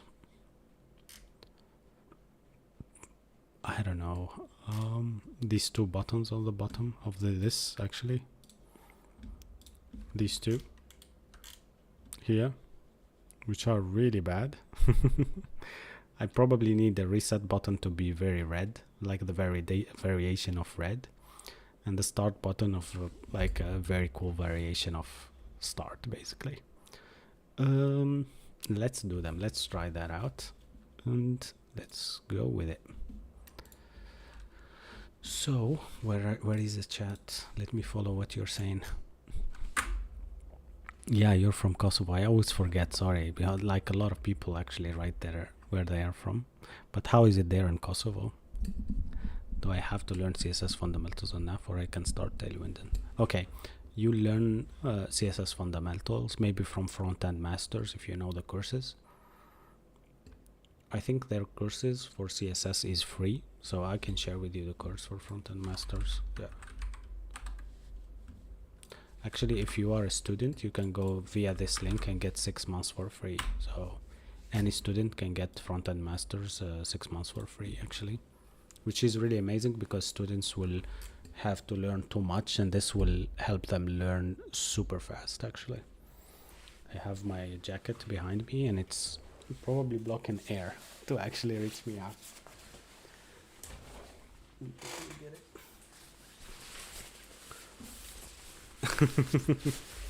Ron said that in Kosovo there is nice weather, nice women, and great internet speed. Well, that's really good actually for you. That's really amazing. Wait a second. Actually, here the internet is really bad at this point. Yeah. In Germany, they just use VDSL at some point. They have also faster internet, but it's not that great anymore.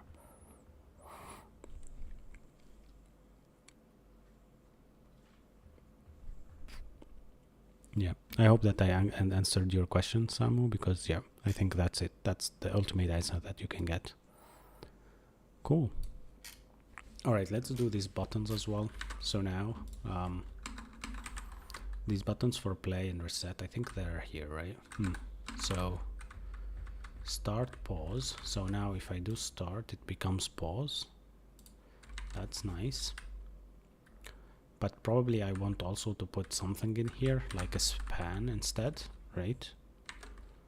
So what I'm gonna do actually is surround this by tag. And now, as I said, I will say span, and then I will take this one, I will take this one, right?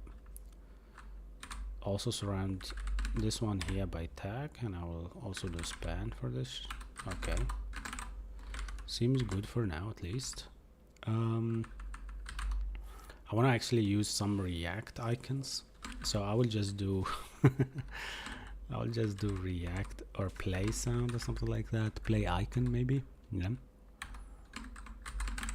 Yeah, play icon would be really cool. And at this point, this needs to be GSX, right? So,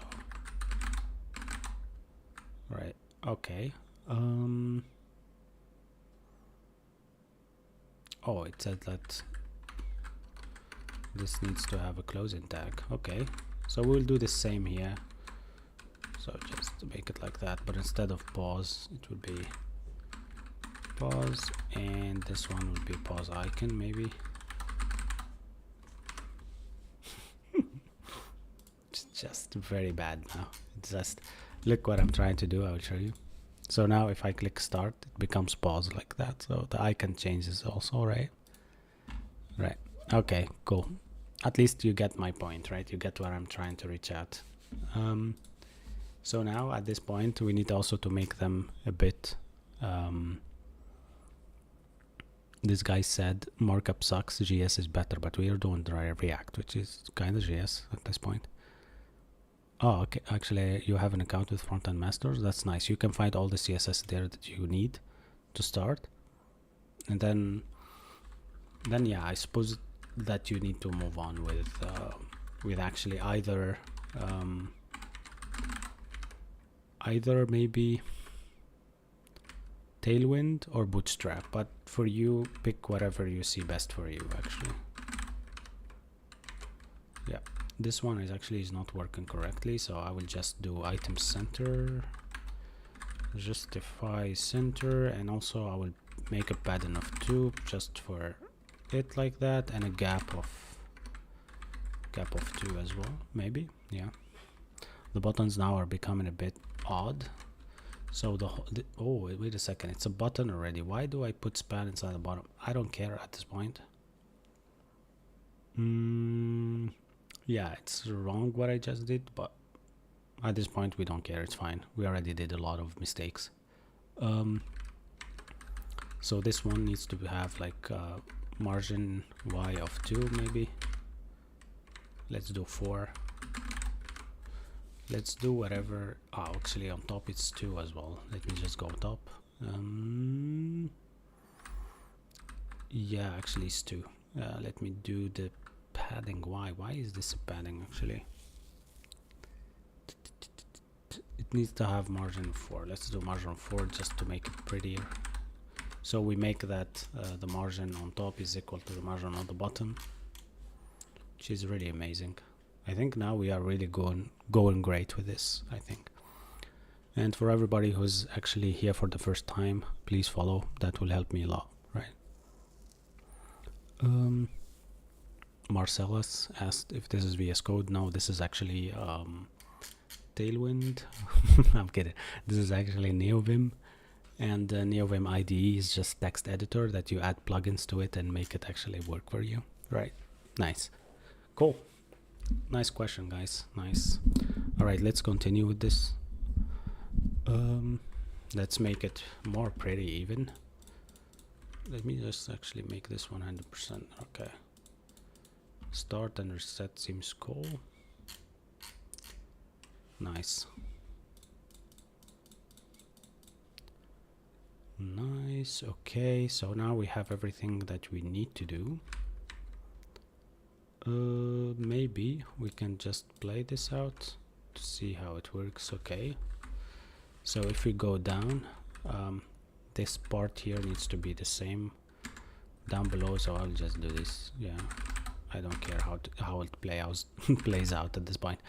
All right, that's nice. We substituted the same part, and now we have also our reset button that we need to work on, right? So I'll just take the same kind of thingy and paste it here, and instead of this I'll write reset, and maybe I have a reset icon or something like that. Reset icon, handle reset icon. Maybe there is something, right? Reset or restart icon, restart. List restart icon. This might be actually a good icon. Let's take a look at it. Really nice icon.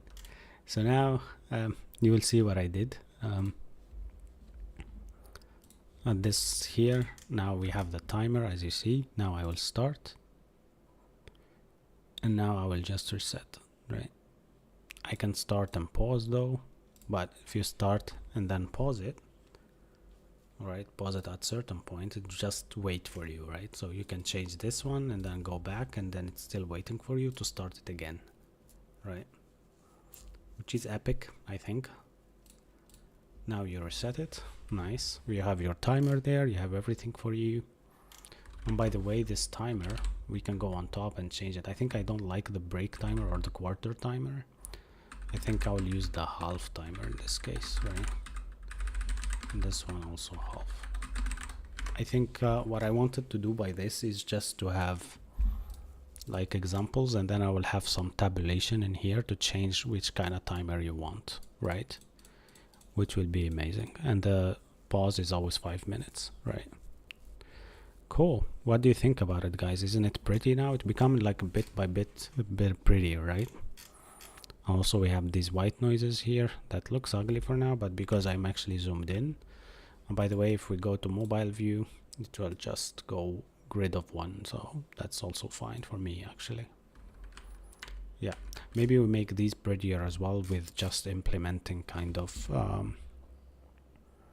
I don't know at this point, maybe some images or whatever, right? For coffee, we'll put like a coffee icon or something like that, right? Nice.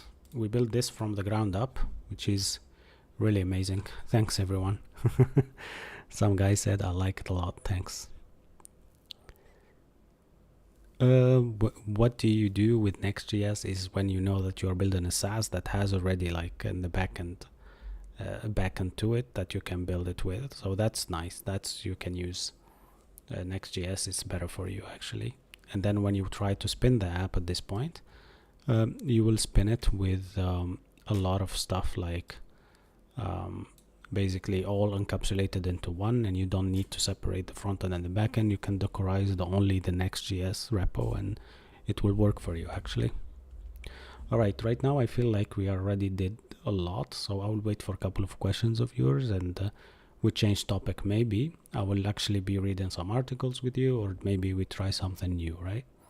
Because now honestly we did a lot, and I think it's fine with CSS right now. I'll just add this, so making some CSS changes. Yeah, and now I will look at what you suggest to do. What do you guys suggest me to do right now? Let's see.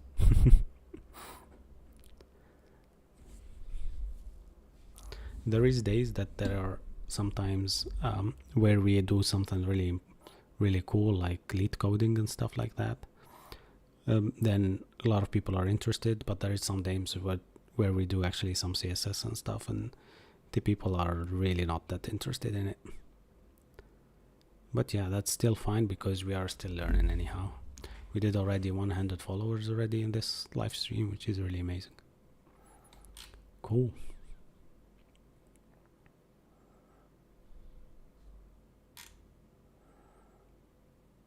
What is cybersecurity? What is this cybersecurity? No, this is React frontend stuff. Yeah, which is cool to learn also. You don't need cybersecurity actually to learn this stuff. Nice. Do you want to guys deploy this app maybe? To prepare a deployment kind of thingy for it? I think that I can do that when it's really ready, but for now I will leave it as is. Yeah.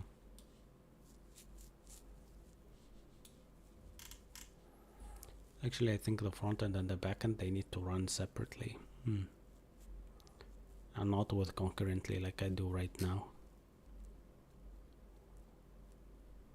Markup sucks. That's true. I still see that comment in the chat. Cool. Where else?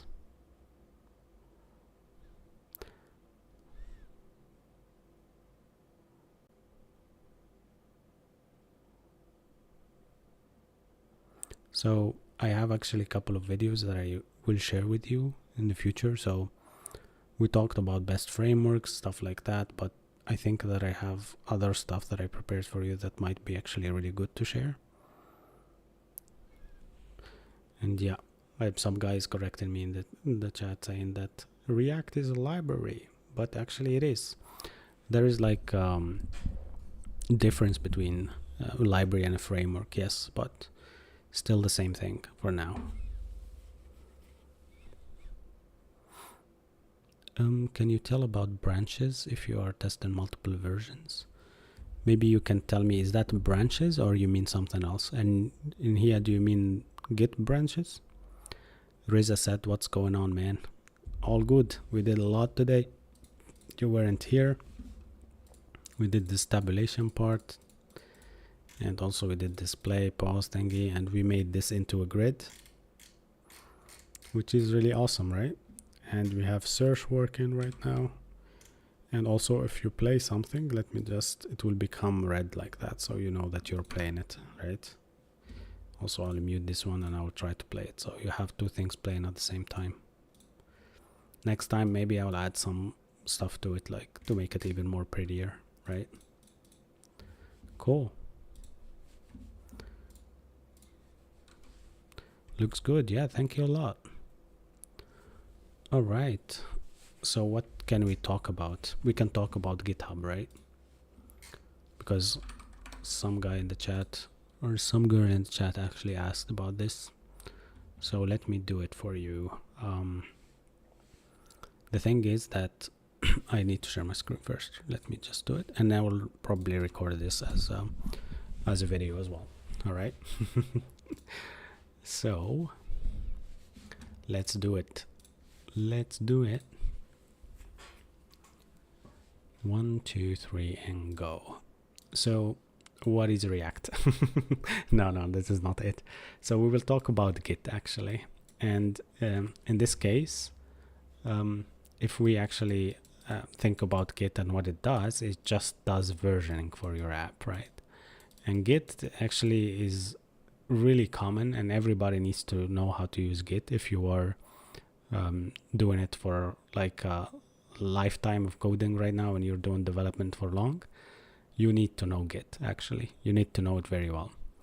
So usually Git goes like a time lapse like this, but actually it starts with a branch, and the main branch is always the branch 0. So this branch is where you will store your application later and probably deploy it, right? So if you want to work on your application, you don't want anybody else to do the same for you, like work on the same branch. Because imagine if some guy comes here and changed the background color to blue or something, and then this is Mr. Blue, and then Mr. Red comes here and change it to red. Then therefore there will be conflict between them, and they need to resolve it, right? So something came up called Git and made things easier for you. It tells you, hey, go here and make a parallel branch, call it branch 1, let's say, right?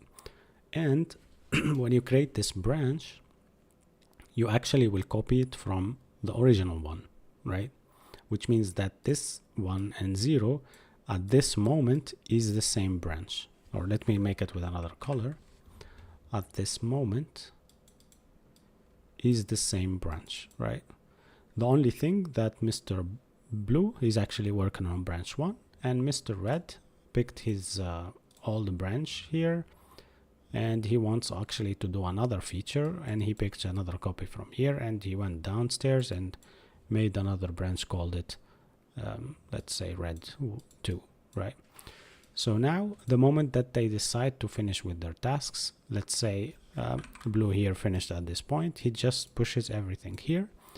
But before him, actually, Mr. Blue did another change. So the develop branch, or the branch of 0 here that they pushed both of them to, is in this moment different than this moment. And when you push here, you'll probably have some problems. But if you are working on 2 different tasks, you actually have no problems at all.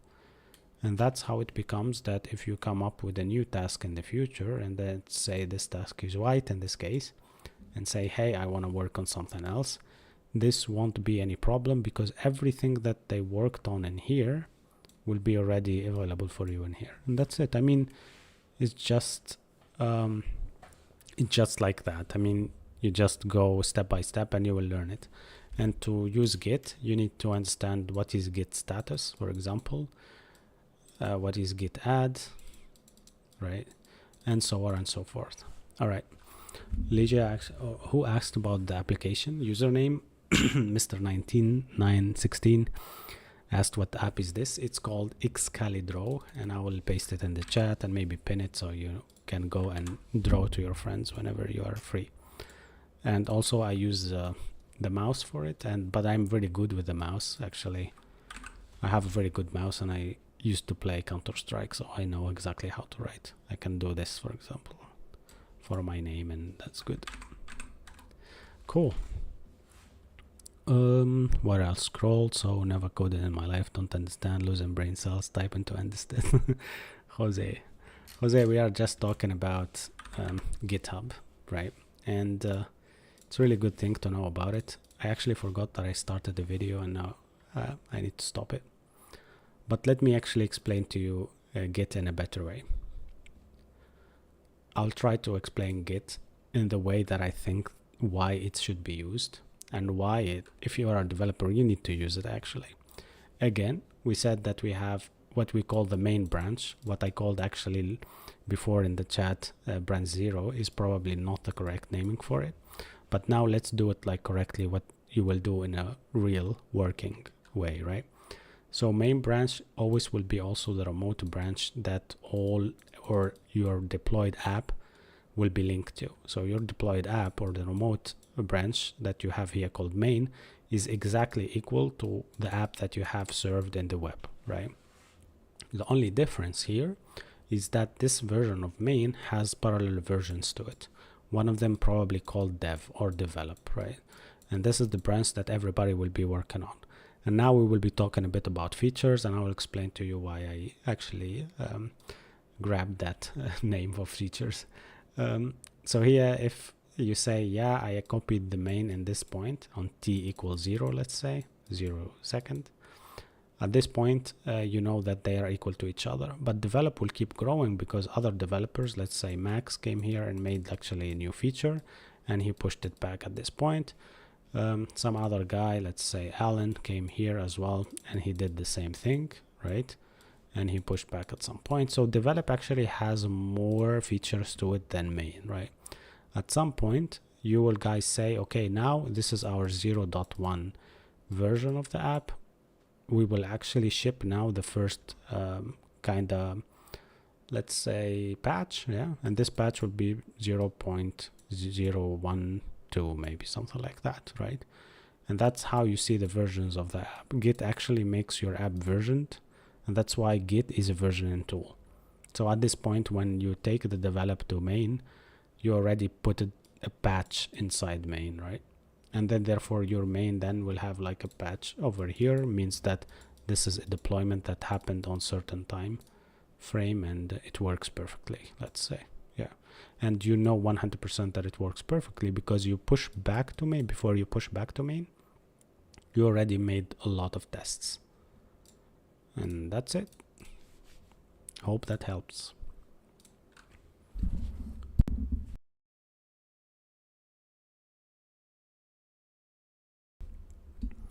All right. Did you play CS 1.6? I played CS Source actually before even CS. No, wait a sec. I played, yeah, I started actually playing CS Source and then I went back to 1.6. This is where I was shining like the top, like I was top global elite, let's say, like right now what they call it. I played in tournaments, I was super good at it. And at some point of my life, I was actually sponsored by G Pro. I still do. Sometimes I buy their products like this one, the G Lite Pro stuff. But that was totally different. I wasn't actually doing this for the money, but I was actually doing it for fun. And then, yeah, university happens and stuff like that. I came back to CSGO, and CSGO actually was really nice because yeah, everybody had so much fun in CSGO, and we knew that CSGO we didn't know that CSGO will take like 10 years until the next one. So these actually, out of 10 years, I played only 2 years, and then that's it. Went to university and I forgot about the whole thing. Right. And what did I do actually when I did the shape? I clicked something and something happened. I don't know. Yeah. Or maybe you can do this and oh, okay. If you do a shape and complete it, it will just be colored. That's nice. And then now I play Valorant sometimes, but it's been 1 year since I didn't play, right? So I just think it's just a waste of time. I don't want to play it anymore. That's it. Cool. Thank you for asking though. Awesome. Any more questions then? It's very funny, whenever I start to draw, I have more viewers in the chat. So I'll start to draw something else. What else do you guys want to know? Maybe I can help you out, right?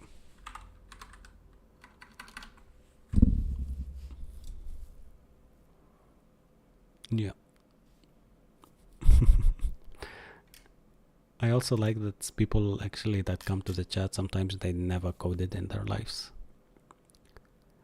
Do developers use Stack Overflow a lot? Yes.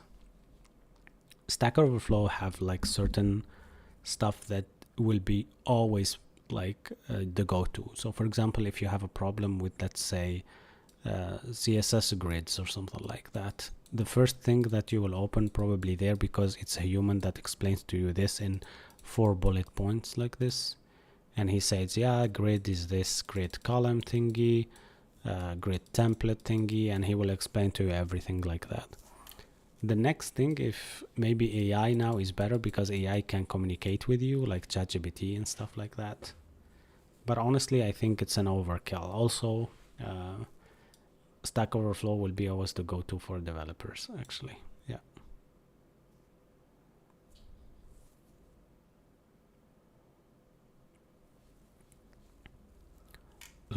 What do you know? Maybe gifts helps the new people too. What does that mean? I mean, yeah, I think talking about hey, Paulina in the chat came back after a long time. I think no see, right? There is the thing with TikTok though. You need to reach out. This is how it happens. So they have like also a timestamp thingy where if you reach out, let's say to 1K follower, they give you 1 subscription to gift your followers, right? And the funny part is you have a certain type of followers. So here you are all your followers here, and you will see the first one who is most viewer and the second one who is most viewer. So the first subscription that you get at 1K, I actually gave it to my first subscriber or first viewer, which means that this viewer, they like does like, I don't know, like watch every live stream from 0 to hero, right? And then I kept getting them, and the next subscription that I got was on 9K, I think. And I don't know, yeah, I think I gave it to some of you in the chat actually. And that's how it goes. Now we need to reach out to 10K. I think in 10K we will have more stuff and so on and so forth. But this is our actually free subscriptions that they get, and it's really nice. But I don't think that it is really nice with TikTok, because TikTok is really less monetizing than other platforms like Twitch and stuff like that. Cloud is your best friend? Oh, okay. That's nice. Actually, if we reach out 10K followers, that's what I was thinking. Maybe to gift some guy like a course on Udemy or something like that. That's something I can do. Maybe he can choose something like a course or something like that that I can share with. And yeah, what's good on Twitch? We also stream on Twitch. We have a Twitch channel. It's a sync stack. I can actually share it in the chat right now. But you know what? People actually, yeah, where is it? Async stack? Yeah. People actually come more not in the middle of the week. In the middle of the week, you will have actually less people most of the time.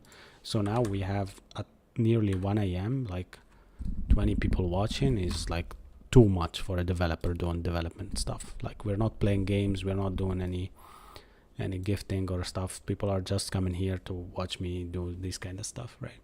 But for 10K, definitely we'll choose one on the chat, and we'll gift him something, because that would be really nice. How many we still have for 10K followers? I don't know, but probably 900 followers more, right? And that's it. Let me check. Actually, this is exciting. Let's see how it goes. Oh wow, for the best framework video, I have how much actually? I have 200 likes, which is really surprising. I don't have many likes, so I think my account is getting better and better. I just need to pick like good kind of topics to talk about, because you talk about these good topics and stuff like that in the beginning, and then you just start to flop because people just don't get interested in like CSS stuff. They want just the core good stuff. Yeah, Rina said that she wishes for more people to find you. Thank you a lot. I mean, I wish also for more people to find me. I think if we make you don't know about this. If you joined our Discord, I actually promised some of the viewers that this is funny though. I made a screenshot of some people when they told me, we wish that you get famous. I was like having 5 viewers or something very small, like, and they told me, if you have if you make money out of this, then you buy us all keyboards. And we were talking about my keyboard, because I have the Kinesis one, right, which is like a separated keyboard. I don't know if you guys know it. I have this stupid keyboard, which is really funny keyboard. So basically you put your hand like this. Let me show you. And you don't have to, like, certain keyboards have like the letters not under each other like this. They have them like zigzagged, right? But this one has everything up and down, so I don't move my fingers too much. I just take them up or take them down, take them up or take them down. Right. Nice. Your lives are really good. Yeah, I mean, when you try to kind of like share knowledge, probably people will be interested in this kind of stuff, and that's good. And also right now we are getting close to 1 a.m., which means it's probably nearly 6 p.m. in the US, and all the US people join, and that's why I always stream for like 3 hours straight or something like that, because then I will have the best of both worlds. Like, yeah, it's different because they have the time like this. So I am on CET time. I don't know what are you guys on, and I start around 10 p.m. That's equal to CST. Let's say CST is probably Texas, these kind of like Arizona and stuff like that. I think 3 p.m. So now people are working in the US actually. And then when I finish with this, let's say at 1 a.m. my time, right? This seems like 10, but this is 1 a.m. It will become 6 p.m. at basically US time here, CST.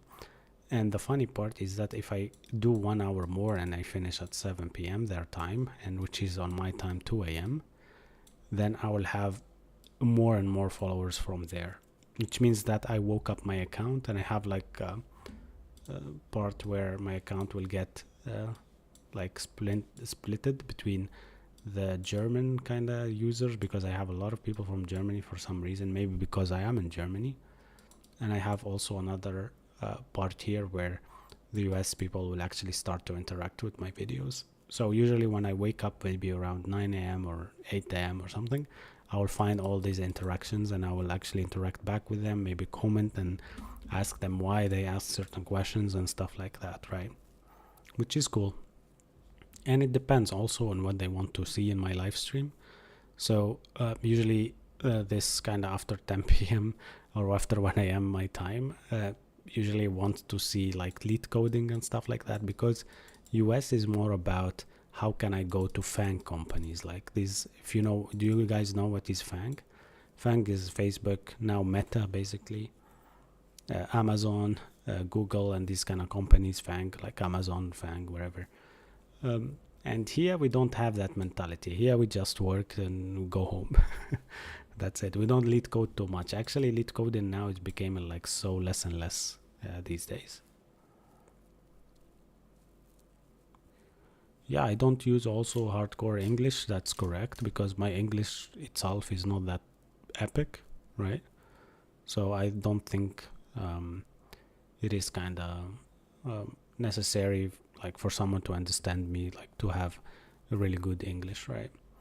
And some guy said, so Leet, we do that. We have one day, usually Friday or Saturday, where if you go to my repo on GitHub, you will find all the lead codes that we work. So we have here the stream-based part, and here we have challenges with the chat, and the challenges are in form of JS. And here, for example, we have to flatten multiple arrays. Let me show you. There's even one hard stuff like search insert, for example. This one was hard a bit.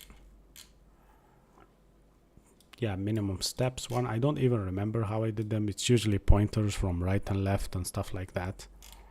But it's actually very important to do this stuff, because me myself, I can need them for the future, so I can become better at what I do, and also I remember them whenever I go to find a new company to work for, right? Which is really cool. Nice that you asked. Yeah. So yeah, you can go to this Leetcode part, and you can also check it. And if you go to Streambase and then README file, we have actually, I think, a README file inside these challenges, where the README file contains some of the stuff, right? What is that? CompTIA. I think we have different jargons, but I think this is a US thingy, maybe. Conan of Samus said he appreciates what I'm doing on TikTok. That's nice. Thanks a lot. nice to hear. Are you watching us for long now, or you just say that? Ah, certificate. Ah, okay. I don't have that. I don't have that, actually. And I don't think that I have something similar to that. What is that, though? Information technology, education and training. Ah, I got your point now. I got your point. You're German, right? Okay, work quite for a job. Yes, I have a master degree, if that helps. I have a master degree in computer science, but I don't have anything else, actually. Yeah. I have a bachelor and a master. That's it. But sometimes some things pop up like this. The Computer Technology Industry Association. She's really cool. CompTIA Trade Association. Network. Top network skills employers look for. First time that I hear about this. I'm sure that I saw it somewhere. But let's say first time that I try to kind of learn about it. Yeah. Yeah. Nice. I mean, nice to know this kind of stuff. I didn't know that they exist, actually. Yeah, thanks, guys. Yeah, I try to share as much as I can, which is amazing for me, at least. I feel like that's the goal, to be here. And I was actually talking to Arena about how whenever I reach actually to 1 a.m. and I reach nearly around 3 hours of stream, the stream base changes and people actually start to watch, which is really cool. Yeah. So yeah, we actually did a lot. I can show you the app if you are here first time. Yeah, Cisco, yes. Cisco I heard of, I do them, and that's fine. But if you ask me about what I'm gonna learn right now, I will learn Azure or basically maybe AWS stuff, because that I need to learn 100%. So this is our application. It has like some timer to it. We are just doing a white noise app. And here, if I just show you one of the noises, you can hear it, right? That's cool. That's it. So it moves up and down, and yeah, Azure is nice, 100%. Yeah, I like it actually. I like it better because I used it more, and I'm actually very expert at it. I'll show you something that I actually did at work that maybe will like be very good for people that uses Azure. So we use Azure at DevOps, like kind of like for our even like tickets and stuff, because Azure DevOps have this left hand pane, let's call it, where it has the repos here, right? And it has like tasks. I think they call something else, but okay, let's call it backlog, right? And it has next to the repos and backlogs, it has like security stuff, and it has DevOps section, right? And it has like something repo related, let's say, right? But what I'm gonna talk about right now is kind of like what you have exactly when you check the repo. So when you check the repo, you have all the possibility to do this kind of stuff, like for example clone and stuff like that, set up your profile and do this kind of normal stuff, right? Which is nice cool to have and all of that. But what I actually like a lot is the security part. So let's say you are deploying to 3 different branches, right? So you have main, you have develop, right? Let's do this main and develop, and you have, let's say, infra or something like that, right? Which is something to test with. In the case of the Azure DevOps, it lets you actually play around also with DevOps integration. So whenever you are actually passing to these, you are building an image, right? And this image, it shows you the whole structure of it. So then the pipeline goes like this, right? Let's say in your pipeline you install some stuff, right? And then at the end you build in the image, right? But here you need to do some tests, right? And let's say in course of tests you need to log some stuff. It gives you like this possibility to see all your logs, really completely nice. And also to do some hijacking, which I really appreciate, because some of the other, yeah, like an information tree, yeah, for everything that you built from the installation to the build. And for me, once I lost the security part. So I have the security here. I lost it. Like I totally lost it. So we cannot access security branches because we worked in our app in the company. We had another app that actually another team that worked on the app before us, and then they hired all of us in the process here. We are like right now around 8 people, and all this team left because they cost them too much money. Let's say they cost them 2 million a year or something like that, and we cost them like 600k, let's say, right? So this is really nice for them, right, to have that. Yeah, similar to Jenkins, yeah, but everything is in the same place. So what I decided to do is actually to check the environment variables, right? So when I went to dev, my .env here is actually available for me, but this is only the local stuff. So I have the local dev environment, I have the local environments for let's say Docker or something like that. So things that are small that I can see and I can interact with, and I can just make these local changes with, right? But what about main? When they left, we were super clueless because we didn't know what to do and how to get our environment variables. By the way, this security part opens up with the hashed password, right? So that's impossible, kind of like to get that hashed password and actually pass it to us. So the problem that happens here is that how can we hijack this? And when we build the image, right? When we build this image, like for the main, and as I said, I can build image for the main, for the dev, and for the infra, right? So how can we hijack that for us for a possibility to see the environment variables? What I ended up doing actually is that Azure is not very strict like AWS. AWS is like the iPhone. If you have an iPhone, you need to buy AirPods, you need to buy Apple Watch, and you need also to buy their stuff. They have like certain protocol here that they don't share with anybody else. They share only with themselves, right? So what I did actually, I did a script and the sh script, basically shell script, right? And this shell script will read the image at the end here when it launches, and just goes into the .env variable and read it, right, and log it out, right? Which was perfect for me because at that point I could do this with code, right?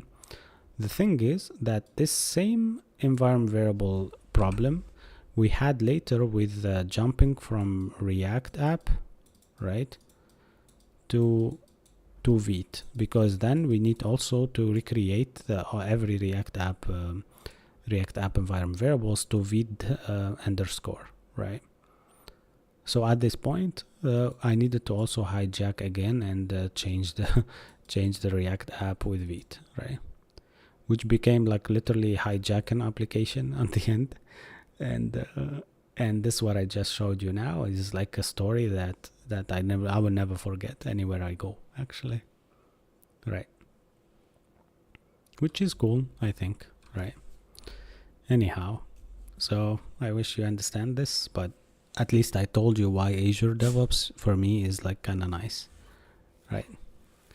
So yeah, if you go to AWS, it's like, no, some guy have something here, and if you don't have that file, you don't access. If you don't have it, goodbye, buy something new and set up the whole thing. You know what I mean? So it became us for me like a very bad kind of experience with it. Yeah.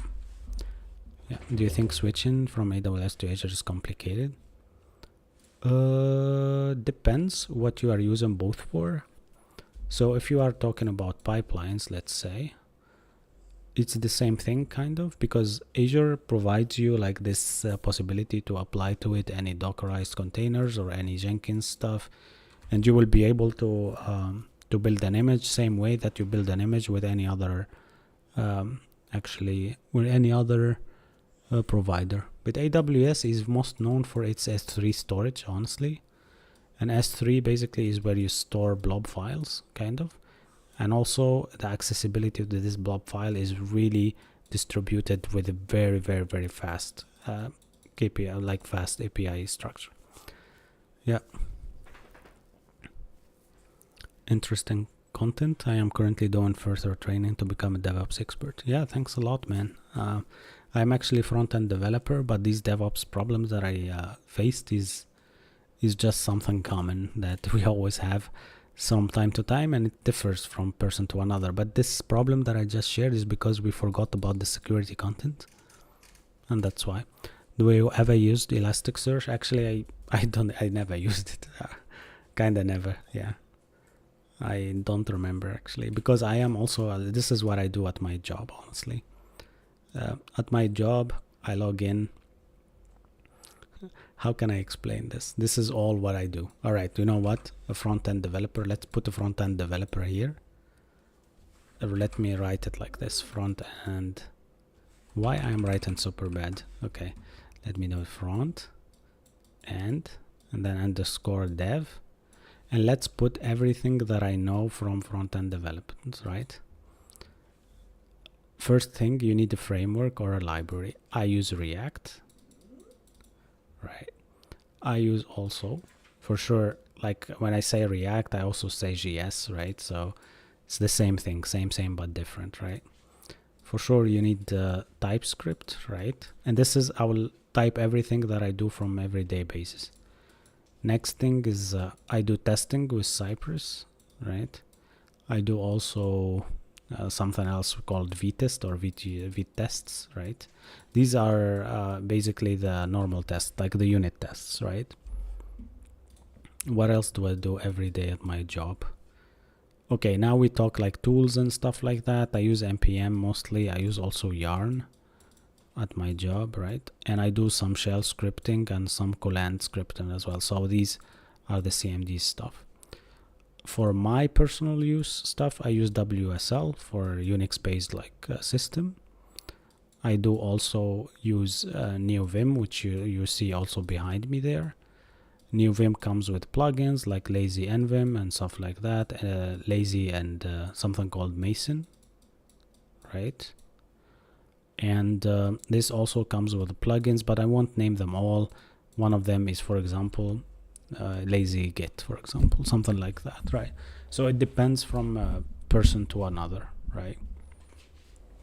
All right, so what else do I use? Yeah, for CSS, this is CSS part. I use normal CSS, styled components, right?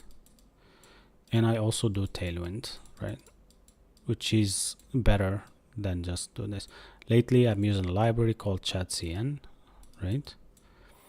And comes the querying part and the caching part and stuff like that.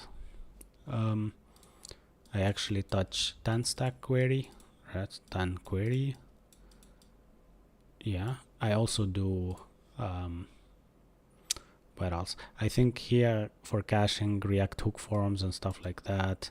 For forms, React hook forms. I do Zod. I do Formic. I do Yup. Right? And now our friend here asked a very good question, which is, you don't touch low-level languages. I do, but not much. Not much at all. Maybe once a year, right? So this is everything, actually. This is probably everything. Where else? I built some stuff myself, like as you see what I'm doing right now. Yeah, sorry about that. Yeah, that's another package. I use Redux Toolkit and Redux / Zustand right now. Yeah, that's a very good. And by the way, I use them usually with WebSockets, and I talk between them both. I mean, I do kind of like, yeah, if I have a React app, let's say my React app is like this, like exactly like this layout, right? Okay, that's a bad layout. Let me make it like this, right? And then I have a left-hand pane, and on top a layout where I show errors, for example, for this app, right? Then therefore my app values and stuff here, if it's queried, then queried on page, then I won't actually cache it. Or usually I will cache it for like 24 hours max. But for errors, I will create like a WebSocket that communicates with the server like for 1 second, every 1 second or something like that. and these errors will be stored always in one component called layout, and that's why I always create layouts in my components to make me actually code better. Yeah.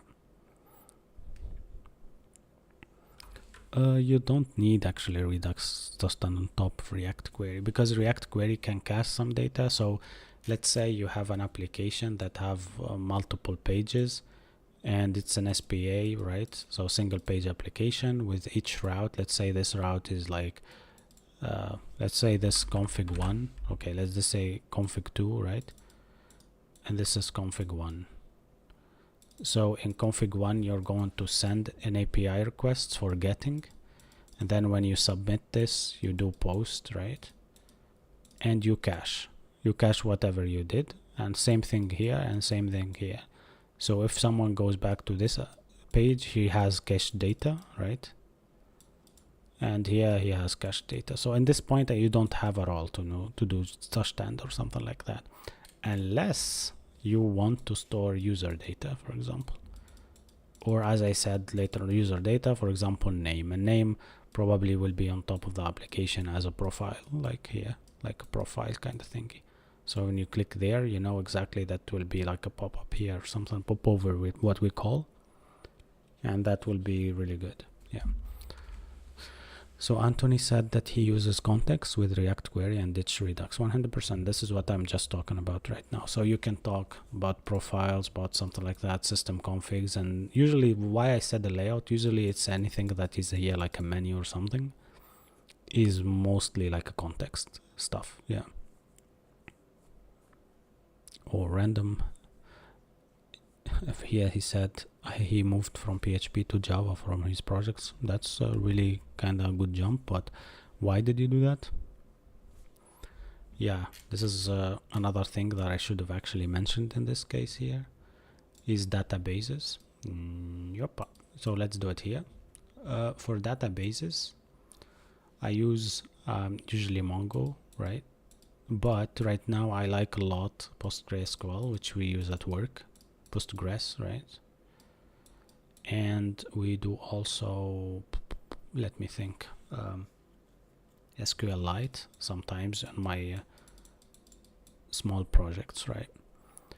And the funny part here about Mongo, PostgreSQL, and SQLite, I don't touch them like completely like SQL. I do always ORMs, right? And ORMs, I use Prisma for this, right? You will see me here doing something similar. Let me show you.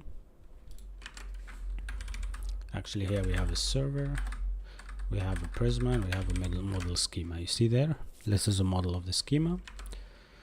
And you will see me also have migration. So this is my latest migration, basically here somewhere, like here. So this is what gets created exactly whenever you actually do a migration. And what else? Yeah, you need also to know that if I clear the server right now and I just do brew list or brew services list, right? Oh, sorry, services list, I will see that I have like a PostgreSQL server running, and to query that you need to do PL/SQL or PSQL, and that's when you enter this one called white noise. And if you do /d for show or delete, or I don't know, for tables, draw tables or show, or I don't know what is D standing for, and then it will show you all your public tables that I just showed you right now inside that. And you can do /q and it will exit that, and then you run again. So this is back and front end running at the same time on a React app. I know this is bad, but probably I should have went for Next.js, but we did only this server because the chat wanted to. So the chat control me here, so they want to do a rocket, I will do a rocket. So I don't care much about what we're doing, I just care about what we're learning, right? So that's why. Some guy got his head blown by this. Yeah, by the way, I will blow your head more even, because we had Firebase here. Let me show you. I think I need to delete now Firebase, by the way. We don't use it anymore. npm uninstall, right? Uninstall. I think Firebase, that's it. That's what I installed for Firebase. Let me check my package.json, because I know that I used not only Firebase, yeah, add types Firebase as well. Nice. So I need to also uninstall that. So then the chat actually made me install GWT and passport.js to. Okay, let me check. Yeah, it's not there anymore. That's cool. Cool. And now we did controllers, and these are my controllers for logging in and stuff like that. You may take a look while I actually run the server again. npm run dev. So that's it. What linter are you using? I'm doing yeah, I can show you. I think ESLint with the prettier. So this is my formatters and my linters. Yeah, my linters are ESLint and Py. Yeah. Self-taught, man. School teach me nothing, honestly. And by the way, guys, we are trying to reach out to 10,000. What 1,000 I'm talking about? To 10,000 followers. So if you can help me out, do that. Share with your friends, and I was about to say share with your friends and family. It's always in my head, that word. So yeah, that would be nice. Thank you. Yeah, cool. So what I was showing you here actually is the user register login. We have actually an expired token every 4 hours now. We have a token blacklist, which is a set. Oh, this is a bad thing that I did also, where I check blacklisted people and I just throw them out. And then the user authenticates. I check if the token is there and the token is not blacklisted, then I actually continue with returning the user. What school did you follow? You mean what school I was at?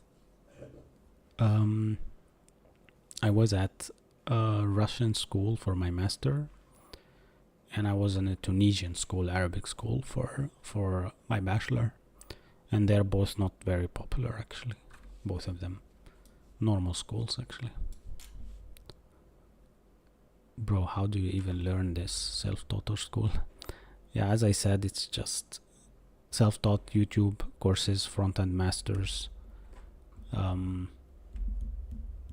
what else? Like there's this guy called Cole Steely. He's really good. Yeah, I learned from him a lot. Yeah.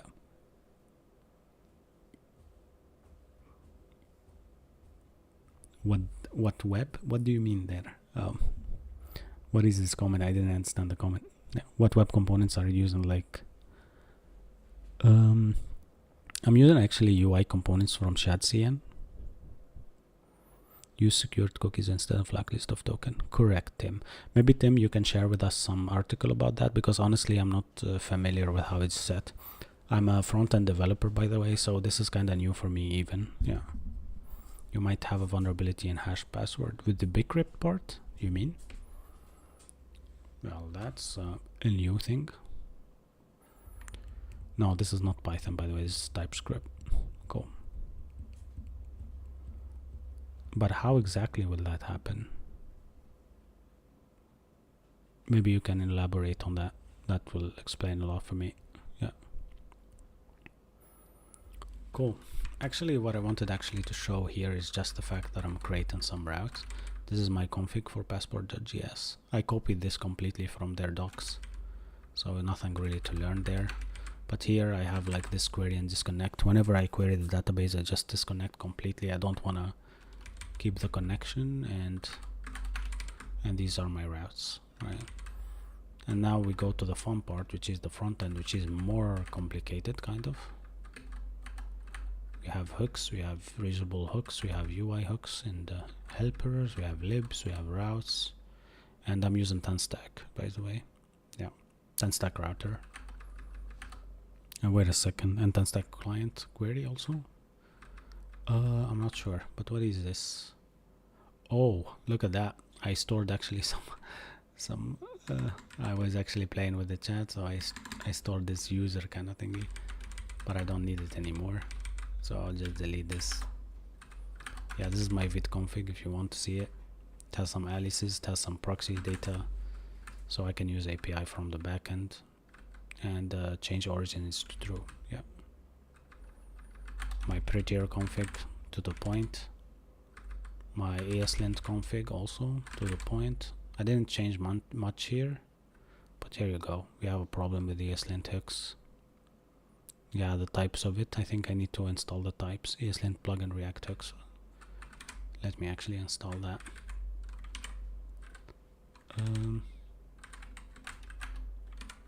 I think add types and directly add type slash, and doesn't exist, so I didn't know about that. Well, that's a bummer. I think I can do nothing about it. Maybe I can just ignore it for now. Yep. Cool. It's running. Nice. And by the way, my package.json for backend is really funny. Or actually, even for the frontend is really funny. I have concurrently running both servers for Vite. Actually, this is Vite here, and then it runs. It goes into CD server and runs npm run serve,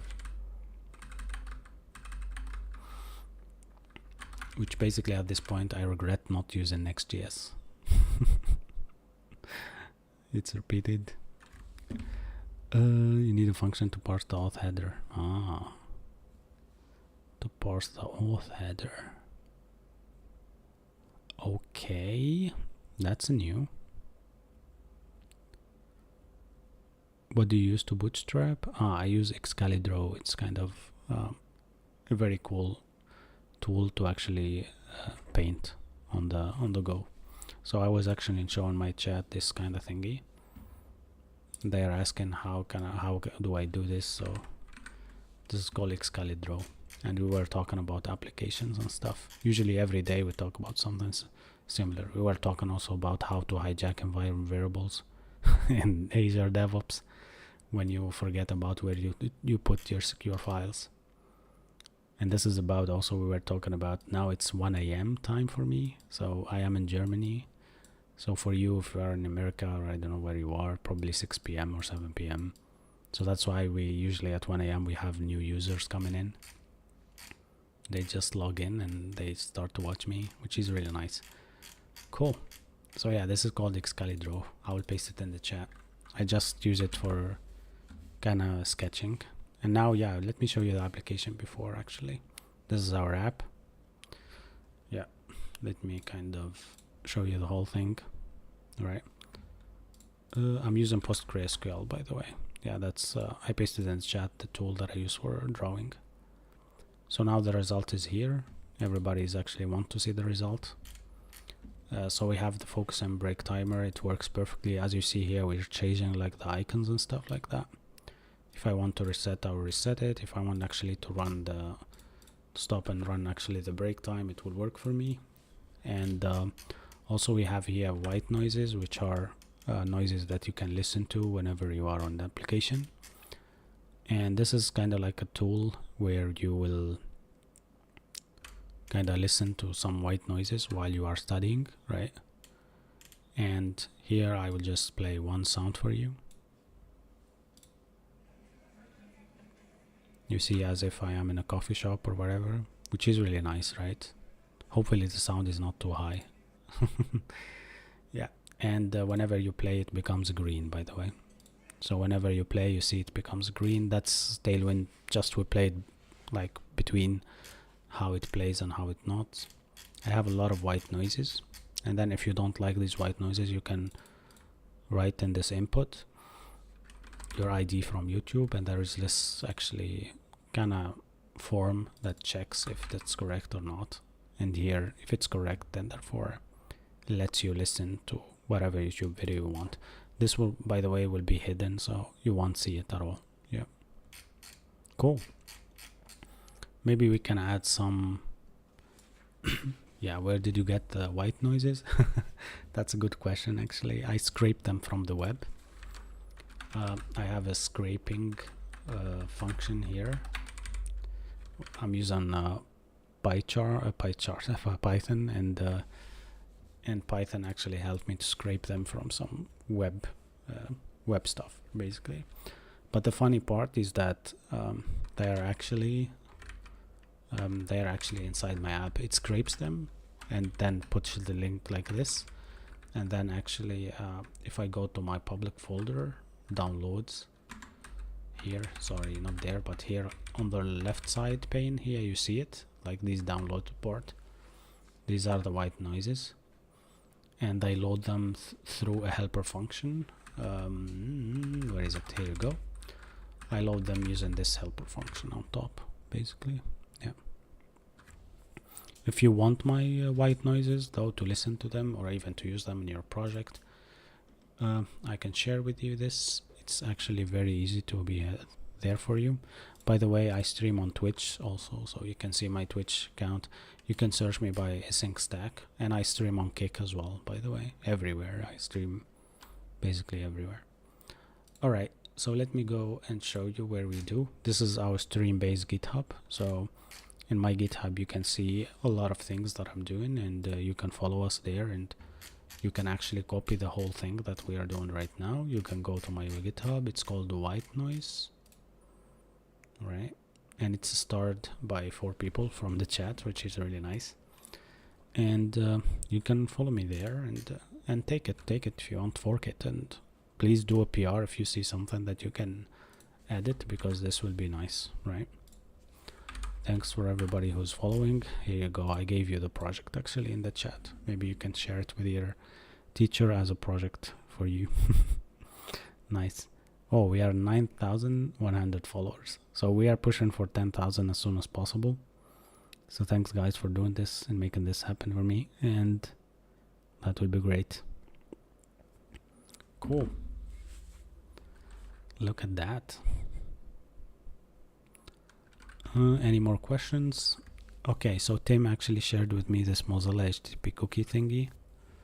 I will copy it, maybe check it right now or later.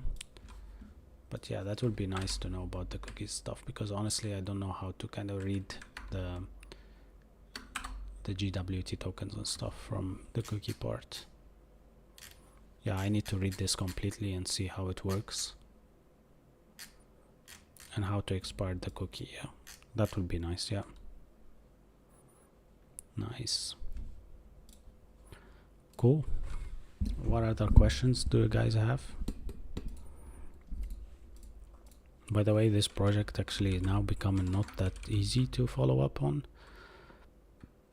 but I have a lot of things. Like for example, here the contact page, we have this on submit function that actually console logs the data. For some reason here I don't need to use console log, but we probably need an API for this, right? Let's do a to do here, and this to do will be like create an API to store contact forms in the backend. Then leave this on another comment below. Nice. Data is defined but never used, and used vars. Okay, this is also used in Formic. No, not Formic, actually use in React hook forms. Use form from React hook form, yeah. And also use hook form resolvers from Zod. She's really amazing to use as well. Do you guys reckon that we started this project 1 month ago and now it's like this? Because every day we are trying like to install something new in it, which is really funny. Man, this is a German bottle of water.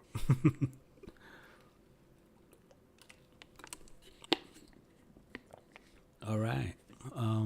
Any more questions? Why do we have 62 followers when I am really dead, kind of? Cool. Yeah. All right. Any more questions though? Okay, I actually shared with you the GitHub repo for it, and I will pin it right now in the chat so you can guys see it, which will be good. Maybe I will start streaming from now on at 1 AM. That will be better. And then I will have my my US guys following me and coming up to the chat. Cool. I see a lot of followers actually, which is nice.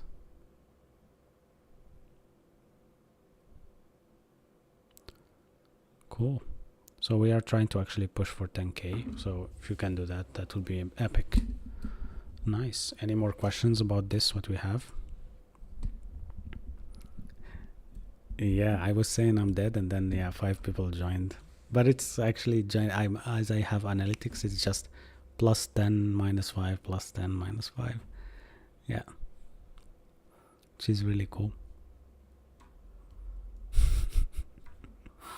But yeah, sadly that I have to end up this stream soon. But yeah, maybe next time we are actually going to, let me actually update our readme file and see what I updated for now. I update the contact page, not necessary, deleted this one. Let me actually update my readme file. Yeah, so we deleted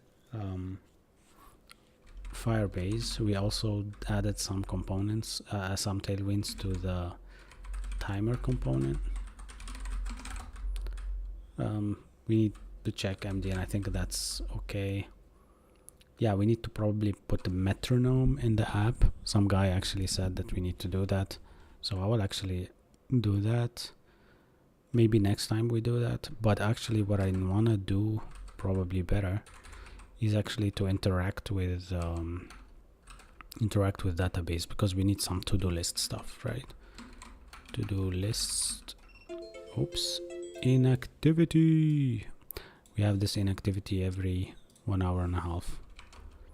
So here to do some to-do lists probably with Prisma, or I think I need to just make, or maybe with some routes in the back.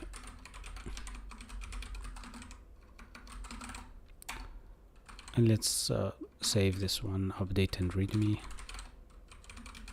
with tasks. So what's the first thing you started coding in this project? It's very funny. I don't remember much, but I made I can show you. Yeah, I can show you. Why should I make it obvious? So this is it. Yeah, this is the main branch, but we have the develop branch. I started boom boom boom boom boom. I started, let's go next. Let's go next again. Yeah, I started 24th of December, but as you see, every 3 days, something like that, I do something, but then I stopped. I stopped at 30, kind of, or maybe 3 of Jan or something like that. Yeah, so here, for example, I added like React DOM, React stuff, sound assets. Here I was actually trying to split them, model them, see how can I do that. Add a white noise player, spread on my props. Very simple stuff actually. Creating a layout for that. Yeah, I have a layout for this. I don't remember this layout. What is this layout for actually? Okay, I created a layout that I don't use right now. Oh yeah, I do use. It's a grid level layout. Yeah, I do use. It's the layout grid that it shows me like the sounds actually. And then I'll show you now only the commits basically. We go previous, then I added errors on TS-lint flags. I added fixing the header with correct links so that it has like a router in it. Add a new header, start an overall state management, add in chat CN, working on focusing and breaking tags. So these are these ones basically, but they were super ugly. By the way, today we did this kind of, yeah. What else? Where is my GitHub? So then it started like that, like step by step we were actually upgrading them. So yeah, as you see with the chat, I stopped at 3 of Jan, and with the chat we started back on 19 of January. So now exactly more than a month and we're working on it. But we are jumping. So 3 weeks ago we merged stuff. This all was 3 weeks ago, so nothing major. And then this is 2 minutes ago, but then these are like the last days, the last few stuff like that we added. So we added Formic, and then we deleted Formic. Somewhere we deleted Formic, right? Okay, I didn't write that. but we deleted formic. Actually, I think I need to delete it from the package.json as well. Updated formic to React hook form. Here you go. This is when we deleted it. Yeah, I also deleted it from here. That's nice. Yeah. No, I didn't delete it from the package.json. That's sad. It's still there. It still resides in there. Anyhow, so also I have a PR and I have issues. So if you want to build a new section from news, some guy told me make this interactive and put some news. So basically he wants like to be focusing with the news hovering on the side of this timer, kind of like that. Maybe it's a good idea. Actually, I don't care about it if it just maybe a good thing.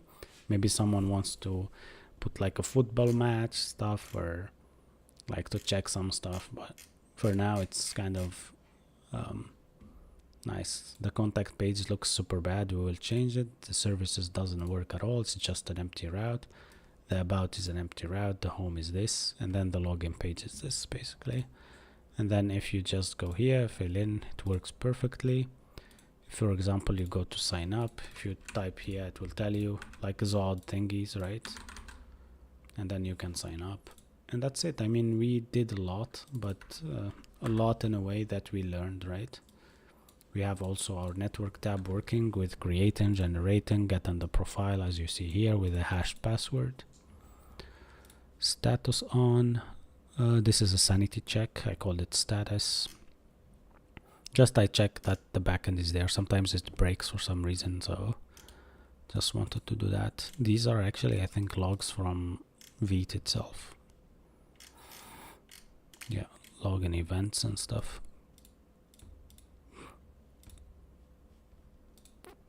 Yeah, what is this payload thingy? I don't know what is it actually. Where is this coming from? Ah, okay. Google API stuff, so fonts probably or something like that. No, this is an RPC port. Weird.